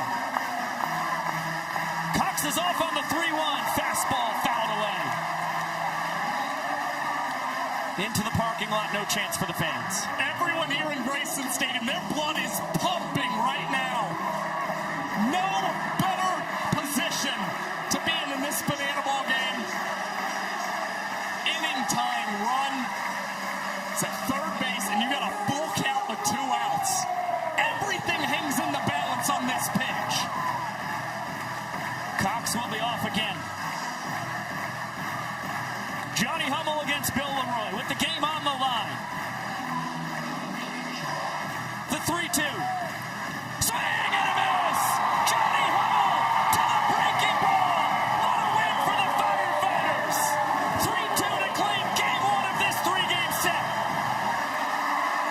When they needed to clutch up, oftentimes it has come courtesy of Johnny Hummel. You think back to Lincoln, Nebraska, got the strikeouts against Young Goldberg, Robert Anthony Cruz to send that game to showdowns. Firefighters came out on top, and son of a gun, Johnny Hummel winds up doing it yet again. Going to the breaking ball, getting the strikeout, and it is the Firefighters with a thrilling come-from-behind win with help from the Equalizer Point. Turn their 6th win of the year against the Bananas. That means the Firefighters cannot lose the season series. They're up 6-4 against the Bananas. With only 2 games to play, we'll get them tomorrow night and then Saturday night right here in Savannah. Zach Staten, you have our showman of the game. Look at these dudes right here. The entire Firefighter team surrounding the showman of the night, Tyner Hughes. 3 for 3, but Tiny, what did it take to turn this around after the first 5 innings? We just met up right there. Lamar pulled us up. He's like, hey, we're chill, we're calm. Let's just keep doing our game, and we came through like a family always does. This has now clinched up the fact that you guys cannot lose the season series against the Savannah Bananas. The growth of this team to now win 6 games against this team after winning just 3 all of last year. What does that say about the grit of these boys? Yeah, it even showed right there in the last inning. We're just dogs. We don't give up. And we're just close. We fight for each other. That's what it's all about. Real quick, Johnny Hummel, 2nd and 3rd, 1 out. Same situation you had in Lincoln, and you get the boys out of the jam. Tell me about what's going through your mind and how relieving was it on that final strikeout? What was going through my mind was just to make a convicted pitch on that last one. It was 3-2. Runners would have been in motion. That would have gave up 1 run, tied it, would have to get on 3rd. So I was just thinking throw the ball through ZB. ZB made a great pitch call with the slider. Threw it pretty hard, and it was just like the old days. You, Jared Donaldson, Austin Temple combined to just give up 2 points tonight. Yeah. The grit of this pitching staff. What does it say about you guys to turn it around against a team that, when we first played here, beat you 4-1 and 5-1? Yeah. I think after our 2-week break, we just kind of locked in. We know we were iffy the first half, pitching-wise, and I think as a collective group, we wanted to go out there and we wanted to show what we're actually about. And that's pitching, and that's giving up very few runs, and that's giving the boys an opportunity to bring in some runs for us. So that's what we're doing the next couple months. Johnny, what would Drew Yanez to say about a win like this? He'd say, good job, pack it up, get ready for tomorrow. Oh, I thought you were going to say, it doesn't matter! Either way, Firefighters grit one out again, boys. Flame on! Flame on indeed, Zach Staten. Excellent work down there. And a heck of a night for Tyner Hughes, coming off one of the most special weekends of his entire life. Diehard Cubs fan, had a pair of walk-offs in the series victory in Wrigley Field last weekend. And then he has 3 singles in his first 3 plate appearances back here in Savannah, Georgia. That's trickery at second base as well. Just an all-around terrific performance from the Banana Ball rookie. Yeah, pair of trick plays for Tyner Hughes, which also really helped this Firefighters team in earning that equalizer point that made the difference in tonight's ball game. Tyner Hughes certainly the showman, but it really is hard on nights like these to single out one particular guy, because this was an all-around fantastic team win for the Firefighters. Yes, certainly have to tip your cap to Jared Donaldson, Austin Temple, and Johnny Hummel, who were all terrific in their work on the bump. As we welcome you back inside with the statistical savant of Banana Ball, Josh Talevsky, I am Biko Scala. Again, happy Thirsty Thursday. Thank you so much for spending it with us. We get to do it all again tomorrow night, right back here on True TV. Pre-game show will start at 6:30 p.m. Eastern. First pitch right around 7 p.m. Eastern once again. And we also get the other 4 teams in the Banana Ball Championship League joining us in the action tomorrow night as well. Another great weekend underway, and what a gutsy, unbelievably impressive win from the Firefighters to open this 3-game set. Well, you got to consider this. The Bananas are now 2-4 in the month of July. This is quite the difference for a team that was previously 26-3 all time in this month. And, you know, I've been looking through the numbers, trying to see some things. Here specifically in this month, I can't really pinpoint an area where the Bananas have technically gone wrong. They're batting close to 300. The OPS above 850 for this team. They're pitching really great, and they're playing very sound defense at the same time. Now, of course, they've had some really big games like we saw in Chicago where they'll put up 8 points, and that certainly helps kind of, you know, cover up for some mistakes in other contests. But nonetheless, I said during the pregame show, the Firefighters have won these games at the margins. They've done it in showdowns, and tonight they did it in the margins via the equalizer point. So you are seeing why the Firefighters right now are winning this season series, because when it has been time for the teams to clutch up in the big moments, more often than not, it is the Firefighters getting that job done, and that was the case yet again, as this was a really impressive win for a squad trying so desperately to get into the playoffs. And now they are just 2 games behind the Party Animals for that final spot in the playoffs. The one big number that jumped out to me, Bananas had 7 trick plays on their first 7 outs. They only had 1 trick play across their next 24 outs. Firefighters earned the equalizer point. That's the difference on night 1. A big thank you to our entire crew here in the world of BTV. For our executive producer, Josh Richardson, our coordinating producer of this broadcast, Chadwick Folkstead, our director, Mr. Alex Gross, the rest of our remarkably talented crew, everybody in the control room, our camera operators, engineers, and audio technicians. For Zach Staten and Sam Bauman down on the field, Josh Talevsky in the booth, I am Biko Scala saying so long for now. What a tremendous opener to this 3-game set, the final regular season series between the Bananas and Firefighters here in 2026. And how blessed are we that we get to do it again tomorrow night, right back here on True TV.